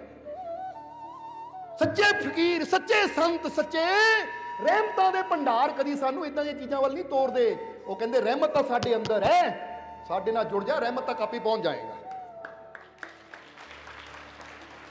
इसलिए असीं एक गल कही दी है कि फकीरी मिजाज हूं मैं। अपनी गल कई बार करते हैं असीं कि फकीरी मिजाज हूं मैं, अपना अंदाज सबसे जुदा रखता हूं। कोई पूछे ना माल को तुहाडा अंदाज की है? ਹੁਣ ਕਈ ਕਹਿੰਦੇ ਮਾਲਕੋ ਤੁਸੀਂ ਦਾੜੀ ਨਹੀਂ ਰੱਖੀ, ਤੁਸੀਂ ਆਹ ਨਹੀਂ ਕੀਤਾ, ਤੁਸੀਂ ਉਹ ਨਹੀਂ ਕੀਤਾ, ਤੁਸੀਂ ਇਦਾਂ ਦੇ ਕੱਪੜੇ ਨਹੀਂ ਪਾਉਂਦੇ, ਉਦਾਂ ਨਹੀਂ ਪਾਉਂਦੇ। ਅਸੀਂ ਕਿਹਾ ਭਾਈ ਸਾਡਾ ਅੰਦਾਜ਼ ਸਾਰਿਆਂ ਤੋਂ ਅਲੱਗ ਹੈ, ਅਸੀਂ ਕਿਸੇ ਦੀ ਨਕਲ ਨਹੀਂ ਕਰਦੇ, ਸਾਡਾ ਤਾਂ ਆਪਣਾ ਅੰਦਾਜ਼ ਹੈ, अपनी मौज है, अपनी रजा है। इसलिए फकीरी मिजाज हूं मैं, अपना अंदाज सबसे जुदा रखता हूं। लोग ढूंढते हैं मंदिर मस्जिद में, मैं अपने दिल में खुदा रखता हूं। ਜਿਹਨੂੰ ਦੁਨੀਆ ਮੰਦਰਾਂ ਮਸਜਿਦਾਂ ਤੀਰਥਾਂ ਤੇ ਮੱਕੇ ਜਾ ਕੇ ਲੱਭਦੀ ਹੈ, ਅਸੀਂ ਕਦੀ ਮੱਕੇ ਵੱਲ ਨਹੀਂ ਜਾਂਦੇ, ਤੀਰਥਾਂ ਵੱਲ ਨਹੀਂ ਜਾਂਦੇ। ਇਹ ਕਹਿੰਦੇ ਖੁਦਾ ਤਾਂ ਸਾਡੇ ਅੰਦਰ ਹੈ, ਔਰ ਅਸੀਂ ਇਹੀ ਚਾਹੁੰਦੇ ਖੁਦਾ ਤੁਹਾਡੇ ਅੰਦਰ ਵੀ ਹੈ, ਉਹ ਪ੍ਰਮਾਤਮਾ ਤੁਹਾਡੇ ਅੰਦਰ ਵੀ ਹੈ। ਆਪਣੇ ਅੰਦਰਲੇ ਖੁਦਾ ਨਾਲ ਜੁੜੋ, ਆਪਣੇ ਅੰਦਰਲੇ ਭਗਵਾਨ ਨਾਲ ਜੁੜੋ। ਬਾਹਰ ਲੱਭਦੇ ਨਾ ਫਿਰੋ, ਕਿਉਂਕਿ ਬਾਹਰ ਲੱਭਾਂਗੇ ਠੋਕਰਾਂ ਖਾਵਾਂਗੇ। ਯੁਕਤੀ ਲੈ ਕੇ ਆਪਣੇ ਅੰਦਰ ਤਲਾਸ਼ ਕਰਾਂਗੇ ਤਾਂ ਆਪਣੇ ਅੰਦਰੋਂ ਉਹਦੀ ਝਲਕ ਪਾਵਾਂਗੇ। ਔਰ ਇਹ ਯਾਦ ਰੱਖਣਾ, ਇਹਨੂੰ ਕੋਈ ਹੰਕਾਰ ਨਾ ਸਮਝੇ। ਬੋਲੋ ਸਮਝਦੇ ਹੋ ਕਿ ਨਹੀਂ? ਕਈ ਵਾਰ ਜਿੱਦਾਂ ਸ਼ਾਹ ਮਨਸੂਰ ਨੇ ਕਿਹਾ ਸੀ ਐਨਲ ਹੱਕ, ਮੈਂ ਹੀ ਹੱਕ ਹਾਂ, ਤਾਂ ਉਹ ਹੰਕਾਰ ਨਹੀਂ ਸੀ, ਉਹ ਉਹਨਾਂ ਦਾ ਗਿਆਨ ਸੀ, ਸਮਝ ਸੀ। ਕਿਉਂਕਿ ਜਾਣ ਲਿਆ ਕਿ ਮੇਰੇ ਅੰਦਰ ਉਹ ਹੈ, ਤਾਂ ਜਿਹੜੀ ਚੀਜ਼ ਮੇਰੇ ਅੰਦਰ ਹੈ ਉਹ ਕਹਿ ਵੀ ਦਿੱਤਾ ਜਾਵੇ ਤਾਂ ਕੋਈ ਹੰਕਾਰ ਨਹੀਂ ਹੁੰਦਾ। ਹੰਕਾਰ ਤਾਂ ਉੱਥੇ ਆਉਂਦਾ ਮੇਰੇ ਅੰਦਰ ਹੀ ਰੱਬ ਹੈ, ਹੋਰ ਕਿਤੇ ਰੱਬ ਹੈ ਹੀ ਨਹੀਂ। ਮੇਰੇ ਅੰਦਰ ਹੀ ਰੱਬ ਹੈ, ਤੂੰ ਤਾਂ ਪਾਪੀ ਹੈ, ਤੂੰ ਕਿੱਥੋਂ ਭਗਵਾਨ, ਭਗਵਾਨ ਤਾਂ ਮੈਂ ਹਾਂ, ਉਹ ਹੰਕਾਰ ਹੈ। ਪਰ ਜਿੱਥੇ ਆਉਂਦਾ ਮੇਰੇ ਅੰਦਰ ਭਗਵਾਨ ਹੈ ਪਰ ਤੁਹਾਡੇ ਅੰਦਰ ਵੀ ਹੈ, मैं जान लिया, हाले तुहाडा जानना बाकी है। तुसी मेहनत करोगे, जिदा एक डॉक्टर कहता मैं मेहनत करके डिग्री ली डॉक्टर दी, जे मैं अज डॉक्टर की वर्दी पा के बैठा तो तुसी भी मेहनत करके डॉक्टर बन सकते हो। बस तुहानू भी मेहनत की लोड़ है, पढ़ाई करन की लोड़ है, वो ज्ञान की लोड़ है। तो हुण जदों डिग्री लैके कोई डॉक्टर बन जाता तो अपने आप को कहे मैं डॉक्टर, तो वह हंकार नहीं है, वह ज्ञान है। बोलो समझते हो? हुण एक वकील अपने आप को कहे मैं वकील, तो तुसीं कहना हाँ भाई तू वकालत की है तो वकील ही है। कोई कहे मैं फलाना अफसर, मैं जज, हाँ भाई तुसीं मेहनत की है तां ही अफसर बन के गद्दी ते बैठे हो, कुर्सी ते बैठे हो, क्योंकि मेहनत ही सानू वो मुकाम दिंदी है। पर जदों ज्ञान होवे ही ना, वो पावर होवे ही ना, तो फिर अपने आप को कहना कि मैं ही मैं, वो तो फिर हंकार है। इसलिए समझना सारे जीवां कि सुरती भी उधर जोड़िए जिथे वो रहमत का भंडार होवे, क्योंकि भंडारां नाल जुड़ांगे तो फिर ही भंडार साडे तक पहुंचणगे। उसे कुएं चो जल सानू मिलेगा जिहड़े कुएं च जल होवे, जिहड़ा पहले सुक चुका है उस जिन्नियां मर्जी बाल्टियां पाई जाओ, बाल्टी खाली बाहर आनी है। समझ रहे हो कि नहीं? इसलिए ये मालिक की रहमत का भंडार है, क्योंकि गौस के दर तो सब कुछ मिलता, पर है यकीन जरूरी, करे मुराद हर एक दी पूरी, रहे ना बात अधूरी, भर भर के बुक पी लो। ये है रहमत दा दरिया, मालिक दे दर आ ओ बंदिया, मालिक दे दर आ, बिन मुरशद तो रब दे घर दा कोई ना दसदा राह।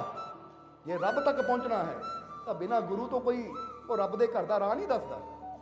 इसलिए यकीन दे नाल सब कुछ इंसान नू मिल जाता है, जो इंसान विश्वास नाल मालिक दे दर ते आ जाता है और वो दरिया को पहुंच गए तो फिर बुक भर भर के जिन्ना मर्जी पी लो, उत्थे कोई कमी नहीं है। अज तो विश्वास रखना है कि मैं भी मालिक दे घर तक आ गया, मालिक दी रहमतां दे दरिया तक आ गया। हुण मालिक दी रहमत हर कदम ते मेरे नाल है, तो मेरे जीवन च खुशियां ही खुशियां है, मेरे जीवन च आनंद ही। इसलिए अज महसूस करना है। हाथ कर लो इदा, फिर हुण समाप्ति करिए इदा, थोड़ा जिहा मूँह थोड़ा उपर नूं, क्योंकि उपर नूं थोड़ा ध्यान हो। महसूस करो मैं मालिक दी रहमत नाल भरपूर हो गया, मैं मालिक दी रहमत नाल भरपूर हो गया। मैनू पूरा विश्वास है अपने मालिक ते कि मेरे मालिक दी रहमत मेरे ते वरस रही है, मेरे मालिक दी रहमत दी बरसात मेरे ते हो रही है। मैं बरसात नू महसूस कर रहा हाँ, मैं खुशियां नू महसूस कर रहा हाँ, खुशियां मेरे जीवन च आ रही हैं, हर दिशा चो खुशियां मेरे जीवन च आ रही हैं, हर दिशा चो खुशियां मेरे जीवन च आ रही हैं, क्योंकि मेरा मालिक मेरे